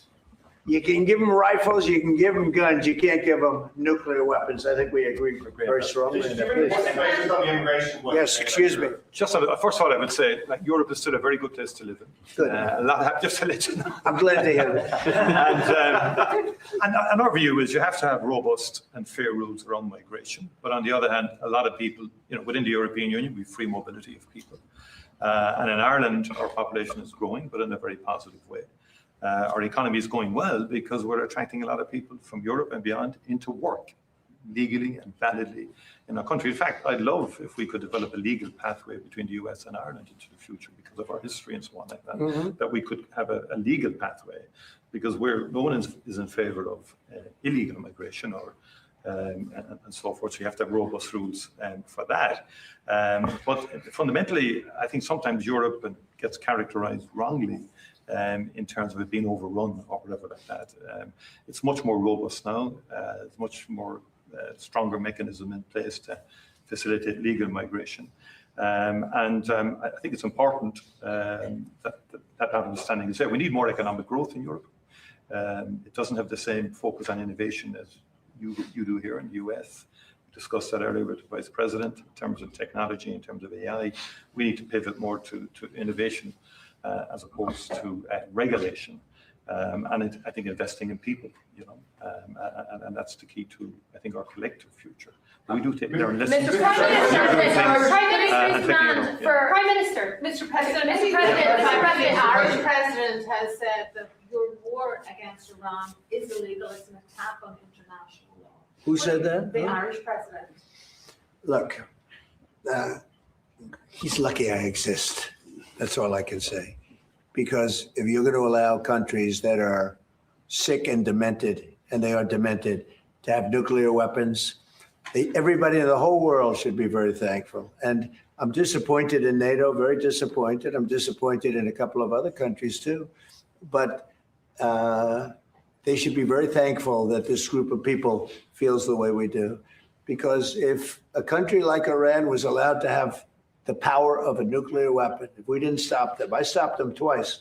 I stopped them my first term when I terminated the Iran nuclear deal, which was Barack Obama's deal. It was one of the, maybe the worst deal I've ever seen. It gave everything to Iran, including billions of dollars in green cash. I don't mean cash. I mean green cash flown over by airplanes. I can't to this day believe that was allowed to happen. And come to think of it, it would be a good thing for somebody to look at. Does the president have the power to hand hundreds of millions of dollars of cash to terrorists? But it began with that, and I terminated that deal.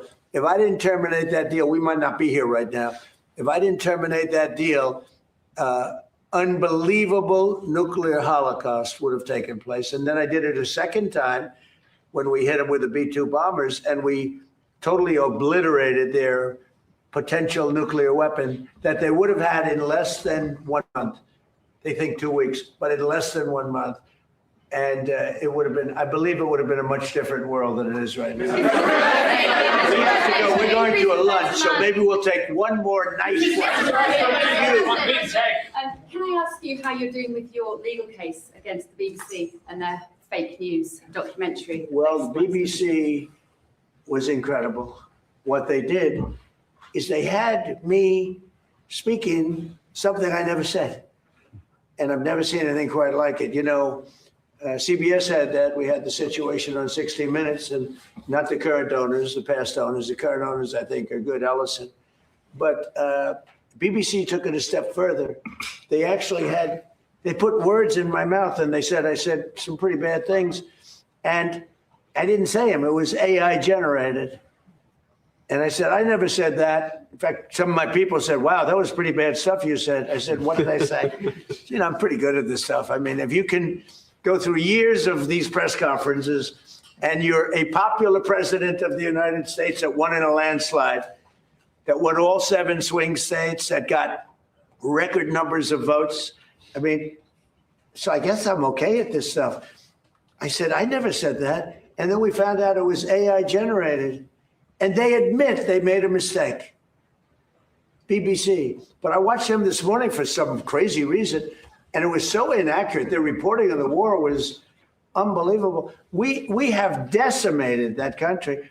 And if you watch BBC, it's almost like they're fighting us to a draw. They're not fighting us to a draw.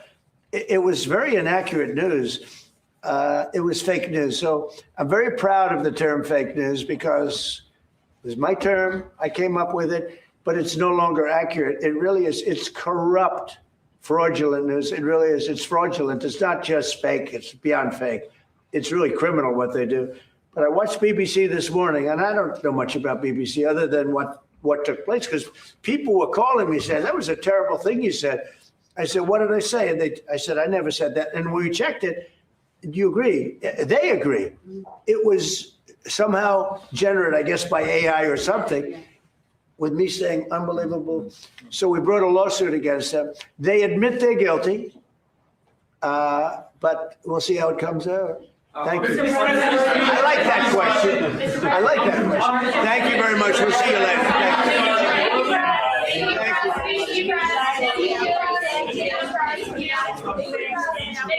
Okay.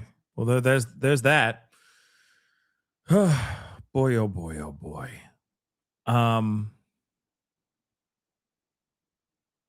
Boy, oh boy. That was an interesting press conference, or, you know, whatever you want to call that. Meeting, presser, whatever the hell you want to call it. Very interesting. What are your thoughts? What do you guys think? But the fact that he said, we don't need you. Like, we don't need any help. We don't need the help. There's no reason for the need for the help, etc. Just very, very interesting. But I got some more stuff I want to share with y'all to look at. Yeah, it was a presser of lies, a presser of just an abundance amount of BS, right? An abundance amount of BS, if you ask me. Hold on, let's see this. So St. Patty's Day parade is I guess, it's already started. It already happened in New York City. So, for those of y'all who are celebrating St. Patty's Day, happy St. Patty's Day. All right. Enjoy your green beer at some point today. But please, drink responsibly. All right. Don't go too crazy. If you have to operate heavy machinery. But hold on.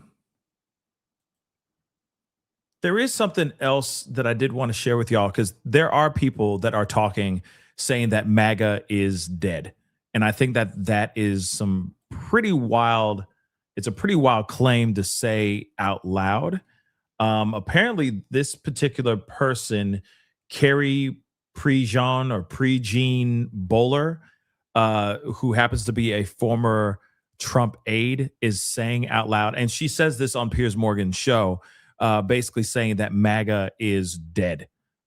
It's deader than dead, apparently is what she said. But former Trump appointee and model Carrie Bowler railed against President Trump during an interview with Piers Morgan on Monday, declaring that the MAGA movement was dead and that Trump had betrayed our country for Israel. So she says, I've been a loyal supporter of the president for almost 20 years, she said. She was appointed by Trump to his 2020 campaign advisory board, and again as a commissioner to the Religious Liberty Commission in 2025. She continued, I talk to MAGA people all day long, every day, and the everyday average American is absolutely against this war, and they know that the only reason why we are even in Iran right now is because of Israel. We see Benjamin Netanyahu coming to our country more than any other foreign government, any other foreign nation. He's been here almost 8 times. This is embarrassing. We are the United States of America. Why are we allowing a foreign country to occupy our government? We got to take a look at this. This is very interesting. We got to take a look at this. She has some things to say. What is your view about this? Because I've known Donald Trump a long time, and I'm struggling to not see this attack on Iran as potentially the biggest miscalculation of either of his presidencies, simply because it is going on already much longer than he indicated it would, and there's no apparent easy off-ramp for him now. And it's causing a lot of damage economically, politically. Militarily, America is superior, but even there, they're sustaining losses. And there are many people, even in the most fervent MAGA part of his support, who say, look, this guy campaigned on no more involvement in foreign wars, particularly in the Middle East. What is he doing? Staking everything on the biggest war imaginable in the Middle East. Thank you so much for having me, Pierce. I've been a loyal supporter of the president for almost 20 years. This goes back to when I was 21 years old and I was Miss California at the Miss USA pageant. And I've known him. I consider him a dear friend. And I will tell you right now, I do not recognize our president.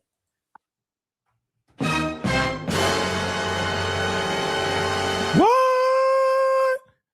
She just said, I consider him a dear friend. Oh, yeah. I know a lot of people don't like Piers Morgan as well, but also Piers Morgan has been quite a Trump supporter as well. And apparently he even himself is sitting here going like, I'm confused about all this. He's like, I'm confused about all this. What Trump is doing right now, this is wild. This is weird. I can't stand for it either, right? In other interviews that he's done. But what's interesting is that even this girl right here is saying, hey, I've known him for 20 years. I look up to him as a friend, as a whatever, right?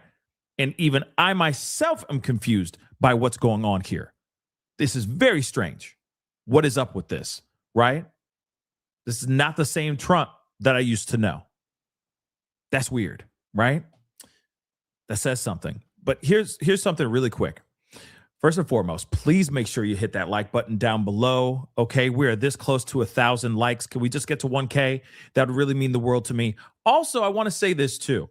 We are 10. Hold on. Let me just make sure I'm not losing my mind. We are literally 10.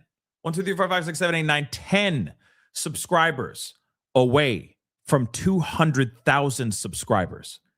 If like 1% of y'all, well, I don't even know if the math is right, but you get what I'm saying.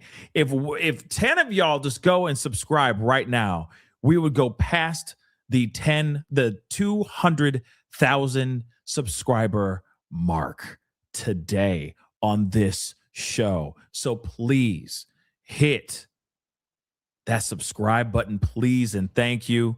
Help us get to 200,000 subscribers. Literally, we are 10 measly subscribers, 10 measly subscriber points away from 200,000. We just made it to 200,000 subscribers.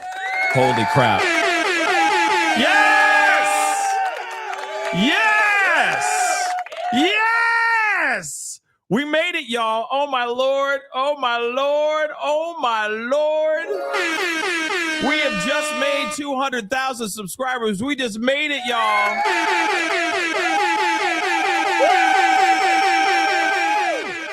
Yeah, baby. Yes. Let's go. 200,000. Man, I never thought this day would ever come. I thought it was going to be like 17 years from now. Holy crap. Thank you so much. I wish I had more like celebratory music to play. You know, all I got is 200,000 subscribers. We did it. That doesn't work. That doesn't work. I'll just, yeah!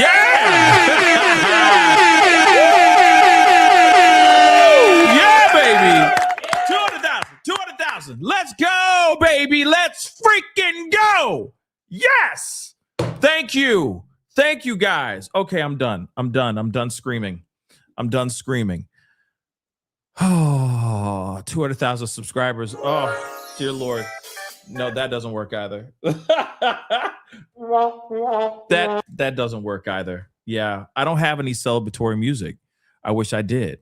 But 200,000 subscribers. Real quick, before we go back into this Piers Morgan thing, I just want to say thank you to everybody. Okay. Thank you to all you who just joined, became a subscriber, supported the channel and all that. 200,000 subscribers. We in the 200s, y'all. We are in the 200s. Like I said, I never thought that we'd get to this place ever. So it really means a lot how quickly we got there. Especially in the last few months, last 2 months, it's just been, the subscribers have just been, the subscriptions have been just rolling in like crazy. And it really means the world to me. So I just want to say that. And I also want to say this too, to my amazing mods. Okay. Thank you. Okay. Thank you so much for holding it down. As always. Thank you.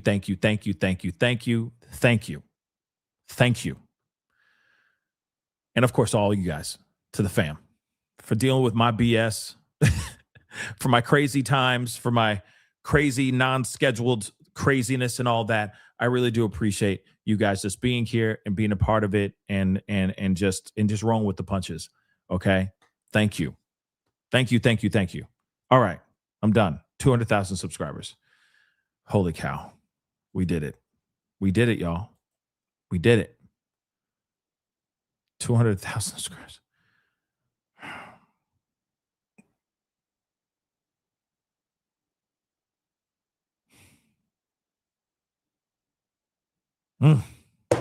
Feels good. It feels really, really good. Okay. It feels good. Yeah, it feels good.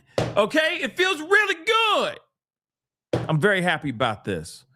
Okay. I'm done. 200,000 subscribers. Okay. I'm done. Cool. Thank you. We made it. Now we just need to get to 500,000 subscribers. No pressure. We got it though. We got it. Okay. Damn. Okay.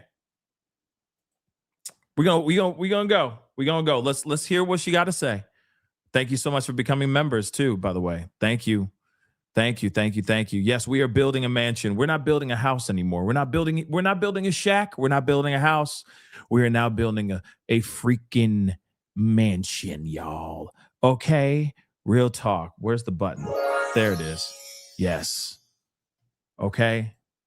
This mansion will be built on love. Okay? And respect. And good times and good laughs. All right? So make sure you're subscribed. Thank you so, so very much. God is good all the time. Okay? God is good all the time. Damn right. That's weird to say God is good and then say damn. But you get what I'm saying. God is good all the time. Remember that, guys. All right? Yeah, we did it. I think that we are an occupied nation. I think that a foreign country has occupied our government. And we are seeing now that this president of the United States of America is being influenced by a foreign government. And MAGA, let me tell you right now, MAGA is dead. It is deader than dead, and Americans are furious. We do not recognize President Donald J. Trump anymore. So obviously the foreign government you're talking about is Israel. And Marco Rubio himself said before he then did a complete reverse ferret on it, as we would call it over here in England, he said that the reason America preemptively attacked Iran was because Israel, he didn't name it, but it was obvious he was talking about, had indicated they were going to launch an attack and that the Iranians may respond against American interests, which seemed a very convoluted reason for American forces to be committed.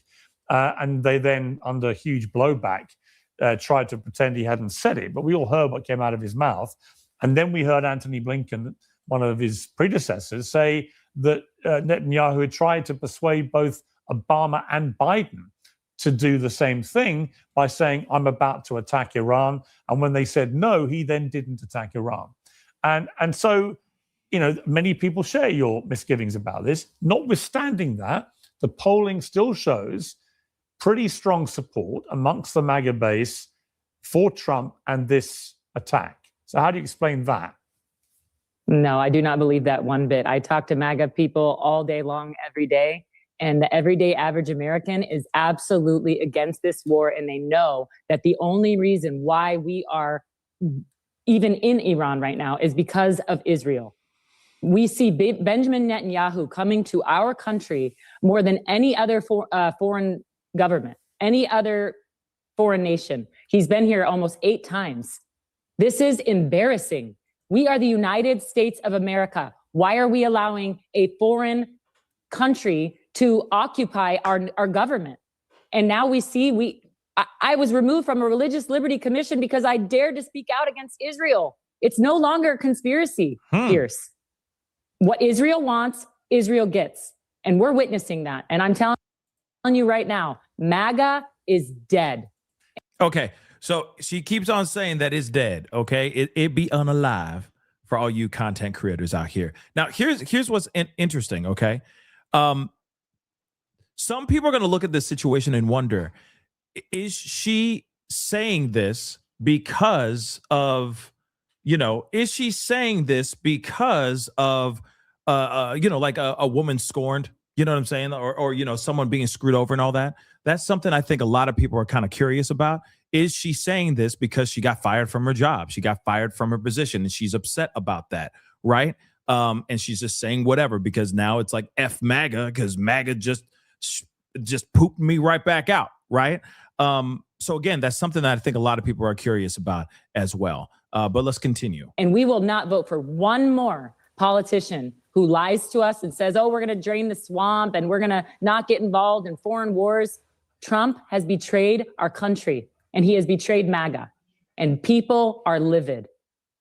I mean, what is fascinating is to see how split the conservative right is now in America in a way I never imagined possible. I remember you on the Miss California thing. It was a story at the time.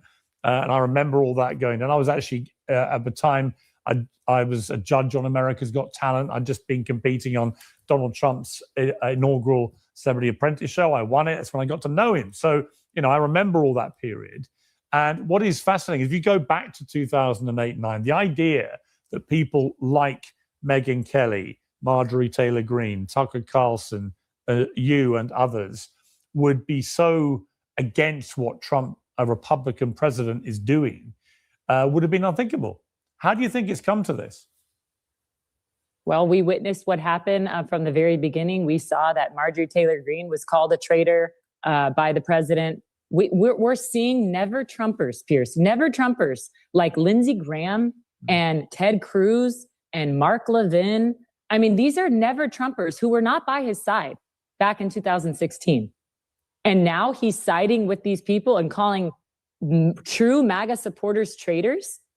He's, but what you realize is that the most free people are Megyn Kelly, Tucker Carlson, Marjorie Taylor Greene, Candace Owens, all fired from the mainstream media, all fired from either the president or mainstream media. And now we're seeing that they're the most free. They're not owned by big corporations, big politicians, big donors. And so we're free and we're speaking out. And it's important that everybody wakes up and realizes that this country is not a free country any longer. It's very, very sad. Again, I think it's interesting that we got a lot going on with this. And yeah, sure, you got the likes of Candace Owens and the Marjorie Taylor Greenes and the Megyn Kellys and the Tucker Carlsons and all that. All of them are basically, starting to kick rocks, right? They're all, leaving the MAGA movement, if you will. There's a huge MAGA civil war going on. That's obviously very clear, right? We've been seeing that all clear as day, right? That's been going on so much that even Tucker Carlson said something about his text messages are being read by the CIA. The CIA were actually reading his text messages, and now he could be facing charges of treason or something crazy like that, just because he has a differing opinion about what's going on with this particular term. In this particular term with President Trump, right? And then you got the likes of like Candace Owens, who's, she's already spun off this planet mentally, but that's another conversation in itself. Okay. Then you got the likes of Megyn Kelly, who, she is a strange situation where she'll defend PDF files in one breath, but then in the same breath, chastise and criticize Trump for things that he's doing. So it's very strange. She's like, she MAGA, but she not, but then she is, but then she ain't, all at the same damn time. So it's just been, like I said, it's very strange. It's very, very strange. Okay. And then you got the other ones that are hardcore, still holding on to the old school MAGA movement type thing, like Ben Shapiro and the sort, that are still just trying to hold on to the situation, that are totally gung-ho on the war for Israel, that are totally down for this, right? But again, she's not wrong. The people do not want this. Okay, the American people, and that's on both sides. It is a bipartisan reaction, and it is in unison. Majority of the country is not okay with this whole war in Iran. That is very for sure, right? But now you got a whole MAGA civil war happening in real time in front of everybody right now as we speak. And what is fascinating is watching people like Ben Shapiro, even coming after people like me, who I've always got on pretty well with him. He's come on my show a lot. I've been on his a lot. And it only began, his attacks on me, as a consequence of me becoming more critical of the Israeli government, not of Israel as a country, not of Israeli people, not of Jewish people, but actually direct criticism specifically laid out against some of the actions of the Israeli government, which I believe is being overrun by extremely hardline, far-right characters like Smotrich and Ben-Gvir, who have a very unhealthy influence over Netanyahu because he owes the fact that he's back in charge to them. And I think this has been a very, very unfortunate chain of events, which has now led to where we are. But this idea, and you've talked about this quite a lot, including with Tucker, I think, the other day, which is that any criticism of the Israeli government is now framed by people like Ben Shapiro and Mark Levin and others as anti-Semitism, that therefore it means you must hate Jewish people. And I find that just A, ridiculous, and B, actually really offensive, and C, it totally devalues the word anti-Semitism and what it actually means. and those who perpetrate it. Yeah, you're exactly right, Pierce. And you're witnessing it firsthand. You're being called now an anti-Semite. And you know what? I think that it's getting a little old. You know, I witnessed this back in 2009 when I stood up for traditional marriage. I was called a homophobe. I was called a bigot, a hateful person, simply because I'm just upholding my Christian values. And so I think the name calling isn't going to work. But you're exactly right. This is what they do. And I call them Zionist thugs because this is exactly who they are and what they are. These are thugs that try to put you in this box and they lock you in and they shut you up and they cancel you from society and they shun you. They humiliate you. They backstab you, and then they expect everybody else to do the same. And that's what Zionist thugs do. And this has nothing to do with Jew hatred. I am speaking out because I witnessed a genocide in Gaza. I could not deny my eyes. I am a Christian. I am a mother. And I was witnessing a starvation and a genocide, a real Holocaust before our very eyes. And they wanted me to deny that. And I refused to. And they want to call me an anti-Semite simply because I'm a Christian. And that's where this is going, Pierce. Pretty soon, Christianity will be anti-Semitic. And that is dangerous. And I reject that. Is it, I mean, just to play devil's advocate with you here, we're both Catholics. Wow. And I think I'm right in saying that you do not support the concept of Zionism. You don't agree with it. You think it's wrong. And you do that based on your Catholicism. Now, I'm a Catholic, and I don't share that view because it really depends what interpretation you want to put on the word Zionism and being a Zionist and what it means. If you talk to a lot of Jewish people, a lot of Israelis, they'll say it means you believe in the concept of an Israeli state. And the disagreement comes when you get perhaps more radical Zionists whose interpretation of what the state of Israel should be geographically is massively bigger than perhaps more moderate Zionists. So what is your intrinsic problem based on your own religion with the idea of Zionism? Yeah, I think it's a political ideology that exploits theology. I mean, we have to talk about the theological aspect of Zionism. So as a Catholic, this is what I said on stage. I do not believe 1948 Israel is a biblical prophecy fulfillment. Most Christian Zionists in this country, like Ted Cruz and Pete Hegseth and Marco Rubio and all these other Zionist thugs, supremacists, they want me as a Catholic to reject the Catholic Church's teaching of 2,000 years and reject the fact that we do not believe that that is a biblical prophecy fulfillment. 1948 Israel, atheist Israel that was established in 48. They want us to believe that and reject and deny our Catholic faith. And I refuse to do that. And so I think it's a political ideology that exploits a theology. And you know what? I'm not being attacked by Jews. I'm not being attacked by Muslims. I'm being attacked by Christian Zionists because they're mad that I'm daring to expose the fact that, wait a second, if 1948 Israel isn't biblical Israel, then we don't have to bless it in order to be blessed. We don't have to support it in order to be, blessed according to Ted Cruz. Those who bless Israel will be blessed. Well, what Israel are you talking about? Because for 2,000 years, the Catholic Church has taught that we are the new Israel, that we have fulfilled, that we are the new fulfillment. And so we believe that we are the spiritual Semites. Wow. And so if you believe that, I don't know what Ted Cruz thinks about that. Obviously, he's upset because I don't believe that 1948 Israel is a biblical prophecy fulfillment. And so once you do that, their heretical teaching gets exposed for exactly what it is. It's heresy. And we have to start calling it that. Well, Carrie, Brigitte, Ebola, I appreciate you coming on Uncensored. We've got a panel which I'm sure. So what do you think on that, guys? What do you think? What do you think on that? What do you think on that? Do you agree with what she's saying there? Do you agree with that? I know some of y'all were like, preach, girl. Let her cook. Damn. Preach. Right? Somebody else said this too. Yes, I watch Willie D live. Okay. So as he would say, your president. Right? But crazy, right? Crazy. I mean, obviously we all have differing opinions about what's going on in Iran and why we are doing, and whether or not what we're doing this fight for, is it really for Israel? Is it really for the preservation of Israel, so on and so forth. I know that there's a lot of argument and a lot of pushback, a lot of wordplay bouncing back and forth over that. What I will say is,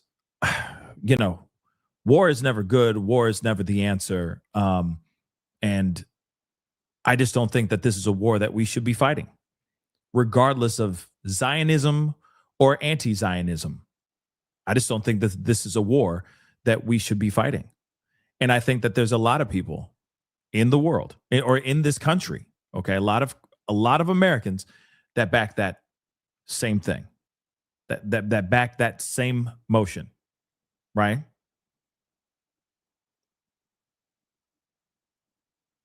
This is very interesting. This is a very interesting situation. Let us continue on, shall we? But it's interesting to hear what she's saying that MAGA is dead. MAGA is dead. It's deader than dead. And that she said it in the very beginning too. Where is it at? At least some of MAGA is dead. It is deader than dead, and Americans are furious. I've been a loyal supporter. And Americans are furious. I agree with that 110%. There's a definite need for some sort of change. But right now, everybody is so busy trying to make it seem like something that see, that's the problem. I see a lot of people are going out of their way to try to move the goalpost and try to make it seem like something else, trying to find any excuse under the sun to make it to justify why we are going to Iran. And a lot of times it has everything to do with something that has nothing to do with Israel. So if it is really about Israel, why not just say that? You know what I'm saying? If it really is about Israel, why not just say freaking that and be done with it? But unfortunately, this is not the world that we live in now, is it? Wild, right? Wild. Pretty wild. Let me grab some of these super chats here really quick. Let me knock out a few. Rich Buddy, thank you so much. Is BB gone? Where he at? Where's Waldo? Yeah. Where in the world is BB Netanyahu? But apparently there is a new video out showing him out here. I'll try to find it when I get a second. Apparently there is a new one where he is walking down a hallway talking to another man in a suit. I don't know who it is, right? Oh, I'm not done yet. We ain't done yet. The show ain't over. I'm just knocking out a few of these super chats because there's a bunch, okay? But hold on real quick. Mimi, thank you so much for all the super chats. Super May, thank you so much for the super chats. Or super chat, or super sticker, I'm sorry. Thank you so very much. Janobi, what's up? Let me be very clear. I served and they can choose to object. So they can. I didn't know that. And I worked with service members who did. Court-martialed and beat it and won. Stop believing what the media tells you. That is what's up. I just thought that you can get I thought it was about being court-martialed, etc. But that's very interesting. That's very interesting. So you can choose to object from being deployed. But at the same time, though, I think that's very important. Like if you know what I mean? Like you still can get court-martialed. You still have to go through the process, right? There's still something you have to do, right? So Janobi, thank you so much for sharing that with us. I really do appreciate it. Of course, thank you for your service, and all that as well. Janobi again, chat. I'm a female veteran, but thanks the same for the words. Sorry. I served twice in Iraq. Yep. Again, thank you so much for your service. All right. You female soldier, you. America. Moving on. Bill Boy's mom, thank you so much for being a member for the past over 2 years. Damn, that's crazy. I just wanted to send mad love to the moderators who are working hard in the chat. Yeah, shout out to the amazing mods. Yes, thank you so much, Bill, boy's mom. Waterways, thank you so much, Pascal. I always enjoy your shows and wanted to say thank you. I hope you and everyone in the chat has a great day in these trying times. Yes, I agree. Real talk. Okay. Yeah, we are. The thing that we need more than anything in the world right now is an opportunity to just like breathe and smile, right?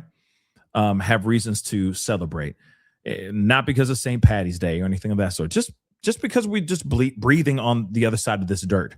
Real talk. Mimi, thank you so much for the super sticker. I really do appreciate it. Thank you so very much. Thank you. Janobi, again, thank you so much. T Daddy said, just said, I always thought he was very weak on security. Yeah, he did say that. Yet he picked him. Yeah, he did. He literally picked him a year back. Oh, T Daddy, your head hurts. Yeah, absolutely. Abso-freaking-lutely. Isn't that interesting? I didn't know much about him, but, you know, very weak decisions on security. What? But he's the director of the freaking counterterrorism. He ain't got no time. There's no leeway. There's no bend. There's no time to be a wet noodle when it comes to counterterrorism. So what the hell are you talking about? But no. He's going to say anything he can to try to come out on top, right? Janobi, again, thank you so much for the love. Good. You can't trash your partners, threaten them with crazy tariffs, talk smack for a year, scream you want out of NATO, then be mad they don't want to help. The school bully is mad they won't play with him. You know what? That is hard facts. Beautifully said, right? You talk smack on everybody. You threaten them. You say all these kind of things. You call them names. You do all this stuff. You do all this verbal abuse. And then when it's finally time, when it's like, oh, damn, oh, shoot. I didn't know that this project was going to be as big as it is. Let me call in some possible reinforcements. And they're all like, now you want to talk to me? Oh, now you want to be nice to me. Oh, you remember me now. You remember how important I am. Oh, I see you. No. I see you. No. Go ahead. Keep on playing your battleships. We're over here watching this whole thing go down. Isn't that crazy? It's wild. It's wild.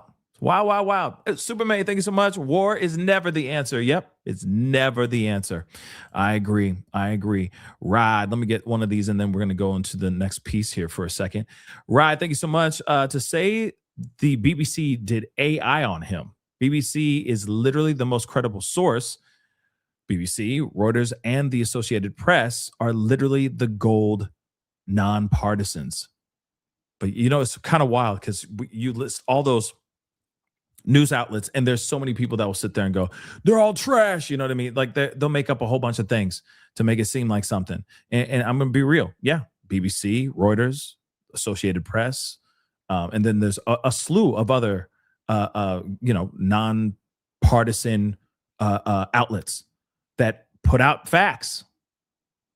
So I don't know. It's crazy that he said that. Yo, they did AI. They apologized about it. Did they? Did they apologize for AI? For AI slop? That's news to me if they did. Now, even the best of the best has made mistakes. You know what I'm saying? As far as like news outlets and whatnot, mistaking something that is actually real, thinking one thing is real when it's not, so on and so forth. So, things have happened, but I have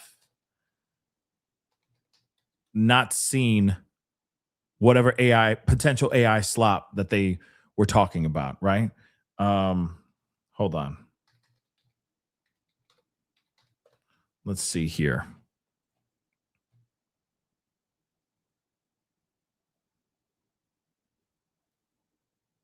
Yep.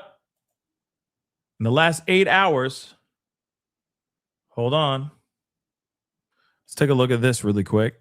In the last 8 hours, Benjamin Netanyahu has posted videos and photos from 4 different locations, wearing 3 different outfits. In the latest video, he once again reassures everyone that he's alive. Do you feel convinced enough that the prime minister of Israel is alive? Take a look at this. There's 3 different videos, him on the phone, him looking very weird, like, this is AI, but I'm going to act like it's not AI down here. And then another one. And then here's the other video. Mr. Prime Minister, I wanted you to know the president asked me to come and make sure you were okay. Yes, Mike. Yes, I'm alive. I checked that, and I'm happy to see that. But he wanted to make sure because, you know, you guys get along too well. I know, and we shake hands with 5 fingers in each hand. You know, but I have to tell you, I'm alive, but I have this card. Oh. And yeah, don't read it. So it's a punch card. Mm-hmm. Today I raised 2 names on the punch cards, and you see how many more to go on this batch. You know what the good news is? My name is not on the punch card.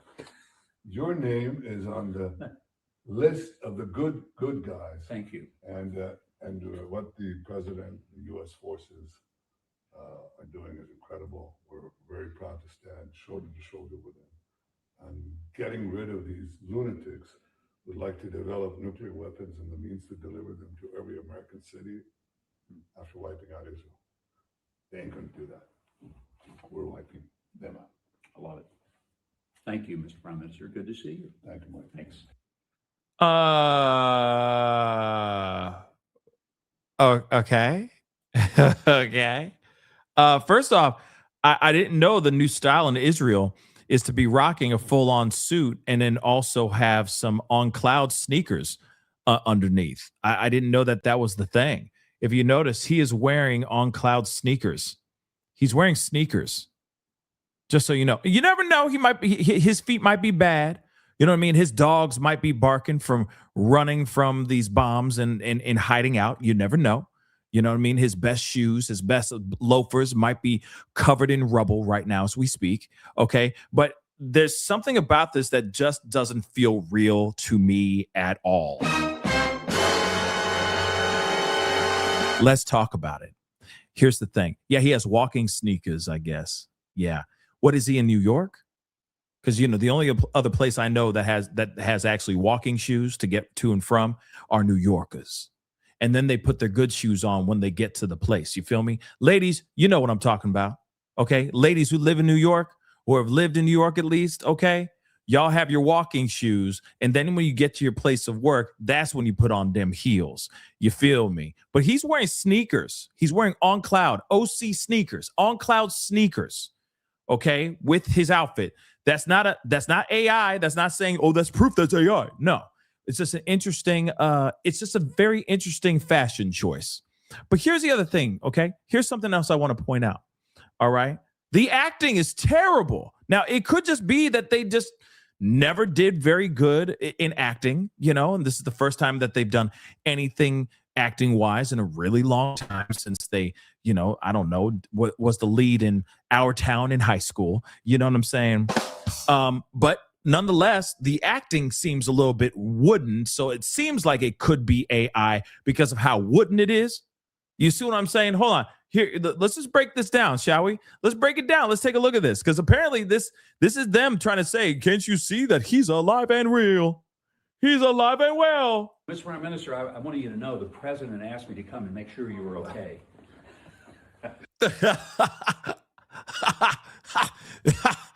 Mr. Prime Minister, President Trump wanted to make sure that you're still alive. Is it real? It just could very well be bad acting. This could be take number 17. You never know.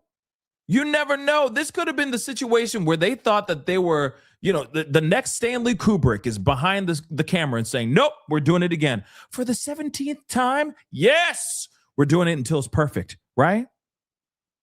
If you don't know about Stanley Kubrick, he's a filmmaker. May he rest in peace. He made a whole bunch of movies, huge classic movies. Okay, like The Shining and I'm forgetting the Eyes Wide Shut. Okay, all right. And he was notorious for shooting multiple takes of one scene over and over and over again. He would take 80 takes. He was insane like that, right? So maybe this was take 17.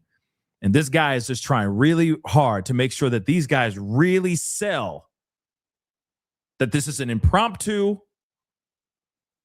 off the cuff conversation. Yes, Clockwork Orange as well. But again, interesting, right? Just right out the gate, it seems off. Mr. Prime Minister, I wanted you to know the president asked me to come and make sure you were okay. Yes, Mike. Yes, I'm alive. I checked that, and I'm happy to see that. But he wanted to make sure because, you know, you guys get along too well. I know. And Let me also point this out. Netanyahu's face does not match his hands, okay? But here's the thing, though. He's wearing makeup. Because if you look closely, it's cut off. It stops like there's a border.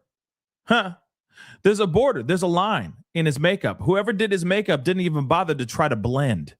Didn't even try to blend that ish. It's just a line right there. The back of his neck. Okay? Full on makeup. They got a full face of makeup that doesn't even match his hands.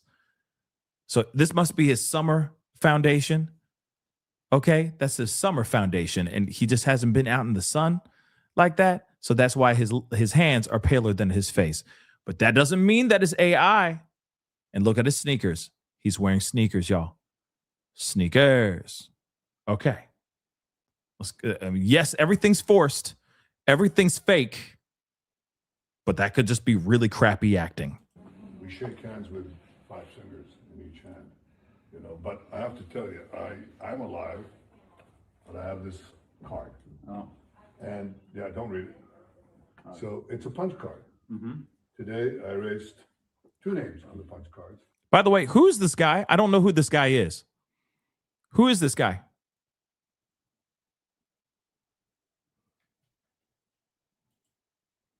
Does anybody know who this guy is? I don't know who this guy is. Not Netanyahu. I'm saying the other guy that, you know, this dude right here. And it sounds like to me that this guy, Mike Huckabee. Thank you. Thank you. So here's the thing. If he's talking with Mike Huckabee and this is real, okay, if this is real, could Bibi Netanyahu be in America right now, though? Do you have your passports? Do you have your shots? Would you like to go with Rob to America? America. No?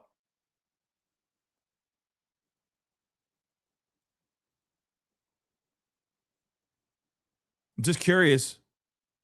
Is he in America right now? Do you have your passports? Do you have your shots? Could this very well be him in America?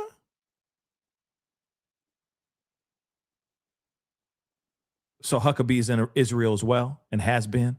Okay, he's a has been, or he has been. I'm sorry. So he's in Israel. Okay. I was about to say he's in America. Oh damn. Clutch my pearls. So bad acting, terrible makeup job, Papa John's. And you see how many more to go on this batch. You know what the good news is? My name is not on the punch card.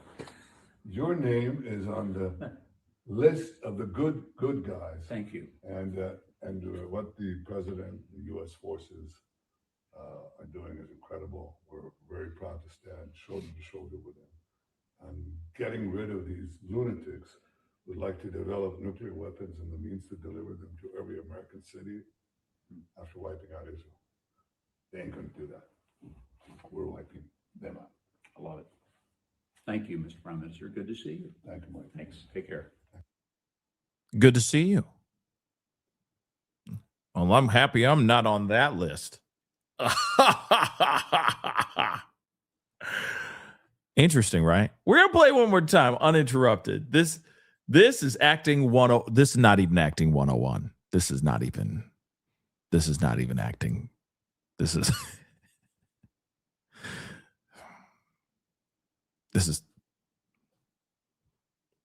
They've read off of teleprompters better than this. Okay? They've sold us BS better than this. But okay. Is this real or no? I think it's real. I really do think it's real. I think it's real. This is terrible. Terrible acting. Okay?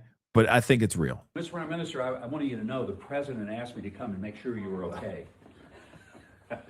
Yes, Mike. Yes, I'm alive. I checked that, and I'm happy to see that. But he wanted to make sure because, you know, you guys get along too well. I know. And it's crazy because you got Mike Huckabee.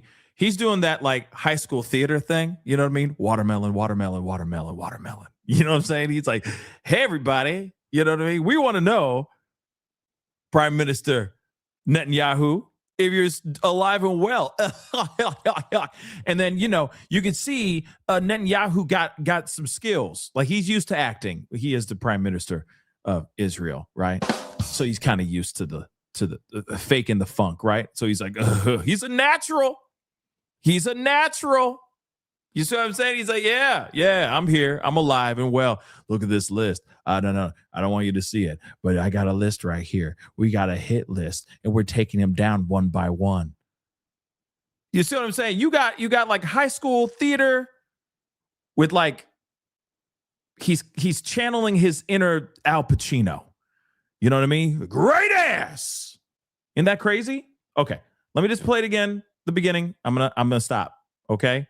I'm going to stop talking. Mr. Prime Minister, I wanted you to know the president asked me to come and make sure you were okay. Yes, Mike. Yes, I'm alive.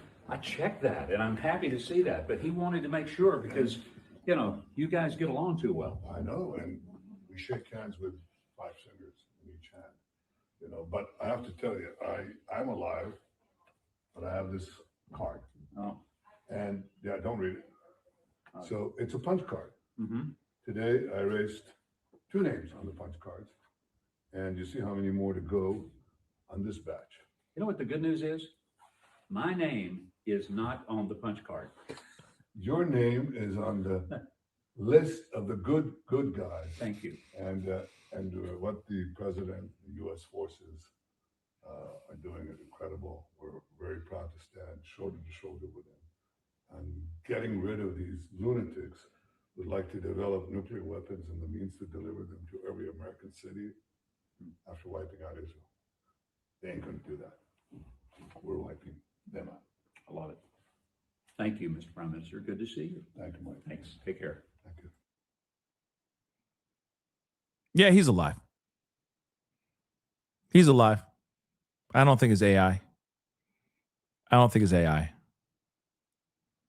The acting is so bad. The acting is so bad that there's no way that it's AI, because even AI acts better than that. I'm sorry. I don't mean to. I'm not trying to. Like, it's just. It was so. Obviously, it's very staged. Obviously. Okay. Obviously, very staged. But he's alive. It's so bad it's not AI. Can you believe I'm saying that? To even say that out loud sounds insane. But yes, he did say, I got a punch card. 2 of them today. We got rid of 2 of them on the list. And there's more to come. Then he also said, I'm very happy because if we don't eradicate all these people, then they're going to start sending nukes over to America. Didn't he just say that? Didn't he just say that? He is not on the punch card. Mm-hmm. Today I erased 2 names on the punch cards, and you see how many more to go on this batch. You know what the good news is? My name is not on the punch card. Your name is on the list of the good guys. Thank you. And what the president, the U.S. forces are doing is incredible. We're very proud to stand shoulder to shoulder with them. And getting rid of these lunatics would like to develop nuclear weapons and the means to deliver them to every American city after wiping out Israel. They ain't going to do that. We're wiping them out. We wipe them out first before they wipe out America. Is that not what he just said? would like to develop nuclear weapons and the means to deliver them to every American city after wiping out Israel. They wipe us out first, and then they go and they nuke America. Putting out fear for the American people. Remember that. Now, you don't think that there could have been a text message or a quick phone call made to the Prime Minister of Israel, okay, Supreme Leader of Israel, Netanyahu? Hey, can you just make a video saying that you're alive and then also reiterate that, we're out here fighting for you, for Israel and for the American people, because there was a threat on America as well. Unlike what we heard from Joe Kent, who resigned, saying that there was no imminent threat from Iran. Isn't that interesting? The timing and the placing of everything. Don't you see that? Thank God you guys are here. I'm really appreciative of you guys being here. Without you guys being here, then things would be catastrophic and there would be nukes dropped on American soil. Thank you for being here. Interesting, right? Nobody else see that? Yeah, it's definitely an interesting fear-mongering twist, but it looks like he's alive and well. But of course, he throws some propaganda in there. He throws in some BS to just basically make us all shiver in our boots.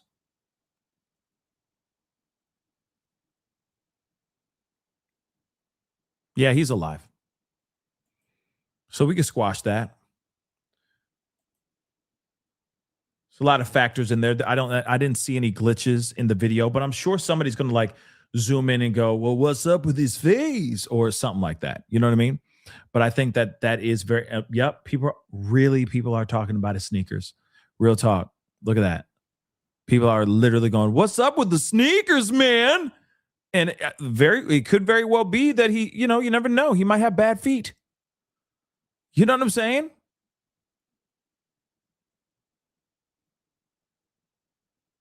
Just saying. What's up with the feet, man? The feet, man. No, I think this is real. I'm sorry.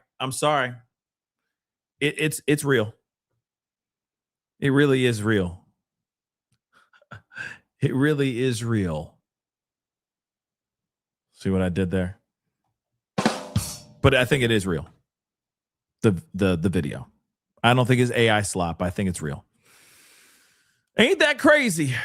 Woo-hoo. Ain't that crazy? Ain't that something? Let me get some of these super chats here really quick because I see a bunch of them in here. I really do appreciate all the support. It really means the world to me. Rod, thank you so much. So proud of you. My dude, thank you so much. Thank you. That means the world, Rod. Why am I all choked up? Seriously, congrats. Aw, thank you. Sapphire,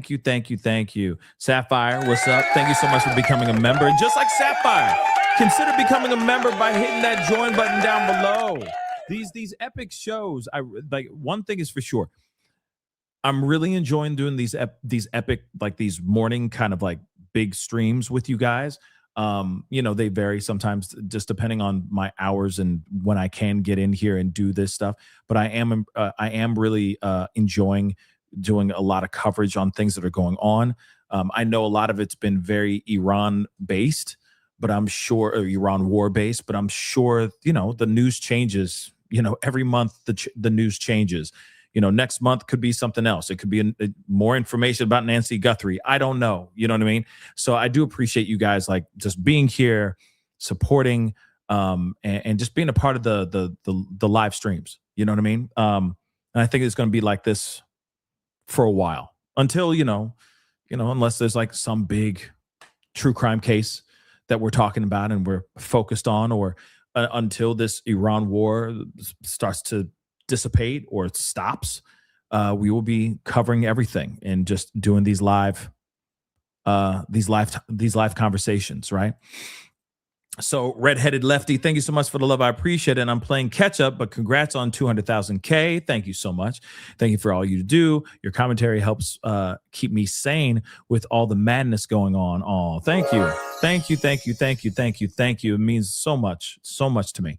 Yes, Ride. There will be a party coming on. There will be a party soon. Yes. I wanted to get to like, once it gets to 200,100, that's usually when I'm like, okay, I'm truly in the 200,000 mark. Yes, I am in 200,000 subscribers right now, which is the big deal. But I also like want to, once I get past that threshold, then it's like, okay, it's official. We are officially in 200,000. You know what I mean? So when we get there, you know what I mean? Then I will definitely do some sort of hangout party, that kind of thing, and just have some fun. You know what I mean? We need some fun. We haven't done fun in a while. You know what I mean? Michelle, thank you so much for the love. Pascal, you have a beautiful singing voice. OMG. Oh, well, thank you. Thank you. We got some stuff coming. Like I said, there's going to be, this show is going to be multifaceted. Okay. Very, very soon. And if you've been seeing some of the band practice stuff, that is actually, that's a little bit of a foreshadowing of what's coming very, very soon. Okay. Cookie Crunch. Thank you so much. Congrats on 200,000. Thank you so very much. Thank you so much for your support. Oh, snap. Right. What? Okay. I'm going to look at that. That you just put that literally 15 minutes ago. I'll take a look. That's insane. We'll take a look. And then right again, literally sounds like old Leave It to Beaver. Yeah. Doesn't it kind of sound like that? Like some really bad overly staged acting. You know what I'm saying? So it's got to be real just because of that. Right? Genobi, whoa, thank you so much for the love, Lord Pascal. In my most serious, aristocratic British voice. In all seriousness, thank you for what you do. Thank you for being my second therapist. Aw, thank you. When the world is heavy, here you come to make some sense of it and give me peace. You get us. That's my man. Yes, baby. Thank you. That's so sweet. I really appreciate it. Alsaga. Hopefully I'm saying that right. Been with you since somebody said, hola, the auto case. Yeah. That's hilarious. Thank you so much. Hola. Yeah. That's crazy, right? And then somebody said, hola. I hate that woman. Okay. But thank you so much for being here and being a part of the ride for that long. That's a lot. Okay. It has been one hell of a roller coaster ride. Okay. Since then, it's just been woo all over the place. Micah, thank you so much for the love. I appreciate it. I don't know how I'd get through my days. Congrats. Thank you so much. Thank you. Wow. Thank you guys. Damn. You guys are going to make a grown man cry. Thank you so much for all the support and all the lovely things. That really means the world to me. Now, real quick, I just want to make sure I'm not losing my doggone mind. But Ride just said, let's see if I can find that super chat again before it disappears completely. We're almost there, I think. Hold on. There it be, I think. Where did it go? Damn it. House just subpoenaed Pam Bondi. Hold on, let me see what is going on.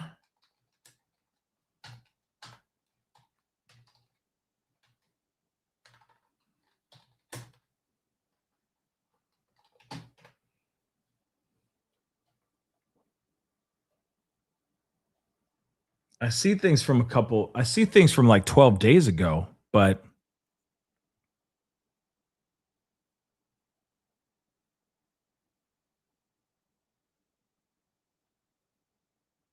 I knew that she was subpoenaed already. Because even so, 12 days ago, they're saying that she was subpoenaed. So that might be old news. Oh, no. There it is. House Oversight Committee subpoenas Attorney General Pam Bondi. Let's take a look at this. That is crazy. Wait. That's crazy. Let's take a look at this real quick. Breaking news, the House Oversight Committee has just subpoenaed Attorney General Pam Bondi to appear for a deposition over the DOJ's handling of the Epstein files. MS Now's Michael Chanel joins us now. Tell us what just happened here, Michael. Okay. Yeah, Chris, so officially the House Oversight Committee has sent a subpoena to Attorney General Pam Bondi requesting her testimony as part of the panel's investigation into Jeffrey Epstein. This comes after 2 weeks ago tomorrow, so just under 2 weeks ago, the House Oversight Committee had, in a surprise move, voted to subpoena Attorney General Pam Bondi. The vote was 24-19, with 5 Republicans crossing the aisle and joining Democrats in favor of that subpoena. It comes as there have been a lot of questions about the handling of the release of the Epstein files. There have been bipartisan criticism of how the DOJ, and by that, a byproduct, how Attorney General Pam Bondi has handled that, particularly with those redactions, right? Names of rich and powerful individuals have been redacted in various releases of the documents, while as names of victims and their information have been left out for the public to see. There are also a number of questions of just how many of the documents have been released. Some estimates have said that the DOJ has around 6 million documents in its possession. Just about 3.5 million have been released. So lawmakers on both sides of the aisle have been clamoring to ask Attorney General Pam Bondi about those matters and more. Back earlier this month, they voted to subpoena her, and today that subpoena officially went out. Now, when She is so freaking screwed. Okay? She is so screwed. But here's the problem. It's going to be a nothing burger. I'm just going to say it like it is. The only thing I could see resulting from this is her being forced to resign or step down and somebody else taking her job. But as far as anything criminal, as far as her getting any type of charges, I doubt it. And the entire time, it's going to be a cluster F of her talking trash at every single member of the committee, trying to ask her pressing questions. We already saw what she did at a congressional hearing just about a month or two ago. Remember that? The entire time she was just doing verbal gymnastics and trying to point blame at them, right? So again, to me, I'm like, okay, we'll see if this actually is going to be like have any type of weight and if there's going to be any big result of the situation. But I don't know if we're going to see that. I really don't. When this deposition will happen, that still remains to be seen. We'll now get into the phase of this process where there are negotiations between the DOJ and the Oversight Committee to find a time that works for the both of them. But it is plausible that in the near future, we could see Attorney General Pam Bondi meet with the Oversight Committee behind closed doors to field questions about Epstein investigations, the Epstein documents, and more, which has just been such a focus and such a big conversation up here on Capitol Hill. I got a huge problem with that kind of stuff. Like, oh, we'll field some questions, before we actually have the press conference or before we have the actual congressional hearing. So you kind of know exactly what kind of questions are going to be thrown at her. I just don't like that. I really don't. So that gives her an opportunity to practice. Now, sure, I'm sure all of it will be under oath. I'm sure all of it will be recorded. But at the same time, prior to this congressional hearing, but at the same time, I mean, we'll see if that actually, if she sticks to her guns and sticks to her story, or if she actually commits perjury like Kristi Noem did while she did her congressional hearing, talking about a $220 million that was used for promotional videos for ICE and all that. She lied about that under oath. Now she's being brought in to testify over perjury. You know what I mean? So we'll see if this stuff, like there's such a process, which I hate. It's such a long process. But I mean, we'll see if this actually, still no matter what, it's a big deal that she's getting subpoenaed no matter what. And that there will be another congressional hearing in the very, very near future, all because of how she's been handling the Epstein files and how she's been handling this Epstein stuff in general. But at the same time, we're gonna see how it goes. She gonna just keep lying. She gonna keep moving the goalpost, and she's very aggressive. It's like when all else fails, be a bully. That's what I've noticed. That's their MO. As soon as they get asked a question, instead of them just, answering it as best as they can, instead of them just straight up lying, they'll try to throw insults while lying. It's like, just lie then. You know what I mean? Just lie and let's keep it moving. Why the bully route? You know what I mean? Like, I just don't like that. I'm just not here for it, So again, let's see what happens. But that's a big deal. That is a big deal. We'll see if that has any lasting effect on what's going on. So again, Epstein files, we still have a good portion of them that have yet to be seen. We have yet to crack one open and see what the hell's going on, right? So again, we'll see what's going on here.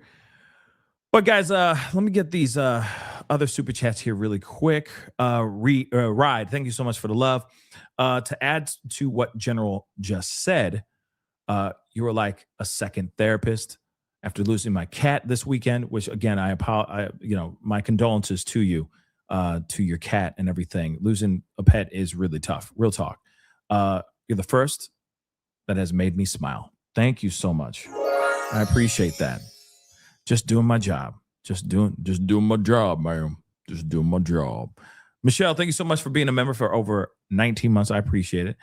Here's a fun fact. Even though I am African-American, I'm also 1% Irish. Well, good morning to you. Top of the day. Top of the morning to you. Something like that. Anyway, most people with spina bifida have a bit of Irish in them. Interesting. I didn't know that. Good to know. Interesting. Thank you so much for letting me know that and sharing a bit of your story. Thank you. Hopefully you're enjoying your St. Patty's Day. Okay. Cow. I'll just say cow. Thank you so much for the love. People don't realize how big this resignation is. This is bigger than Nixon resigning the presidency, maybe in history. Joe Kent is an American hero. It is a very big deal. Okay. I agree, Cow. This is a massive, massive, massive big deal. And yes, people should be looking at this and going, oh my damn, this is a big deal. Hopefully they are, because this has some serious weight. But again, the question is, how is this going to, what is going to be the reaction from the rest of the peanut gallery, right? From the rest of Trump's administration, from other, from other entities, right, that are involved in, or that could very well be involved in this war. How are they going to react? Is this the first domino, or is this just nothing? A big deal, but we'll have no serious reaction from the Trump administration. Because again, it takes a lot of balls to resign from such a highly ranked position. So again, it exposes a lot, in my personal opinion. Trump is lying to us.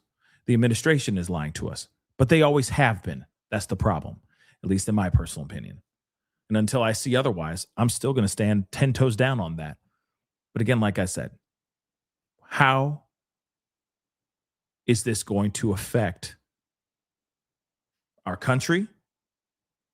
And most importantly, how's it going to affect the war that's going on overseas in the Middle East? Something to think about, and something that we're going to have to sit back and wait and see how it goes and how it pops off. And it may pop off sooner than we actually know. But that is the show, guys. I appreciate all y'all for being here. It really means a lot. Thank you so much for tuning in, being a part of the conversation. Please do me a favor. Before we get going, before we head out, please do me a solid. Hit that like button down below. Crush it, do what it do. Hit that reaction button if you're watching on these other platforms. If you are watching on these other platforms like Facebook, X, Twitter, Instagram, TikTok, Rumble, Twitch, Kick, I'm on all of them. So make sure you hit that follow button. Subscribe here on my YouTube channel. Subscribe. please and thank you. Hit that notification bell, set it to all so you know whenever I go live, whenever I upload, because honestly, it's random. Hit that join button down below, become a member. Check out my Patreon, and of course, check out PascalMerch.com. We got some really great stuff over there, so go check it out. PascalMerch.com. We are at 200,000 subscribers, everybody. Yeah. An amazing feat. Now, onward to 300,000. Anyway, guys, it's time to get going. Much love to you guys. We'll be talking very soon. If something pops off, I might be back on sooner than you know, so stay tuned. All right? Make sure that notification bell is on. All right? And subscribe. Anyway, guys, it's time to get going. Stay safe out there. Be good to yourself. Be good to one another. This is The Pascal Show. Bye.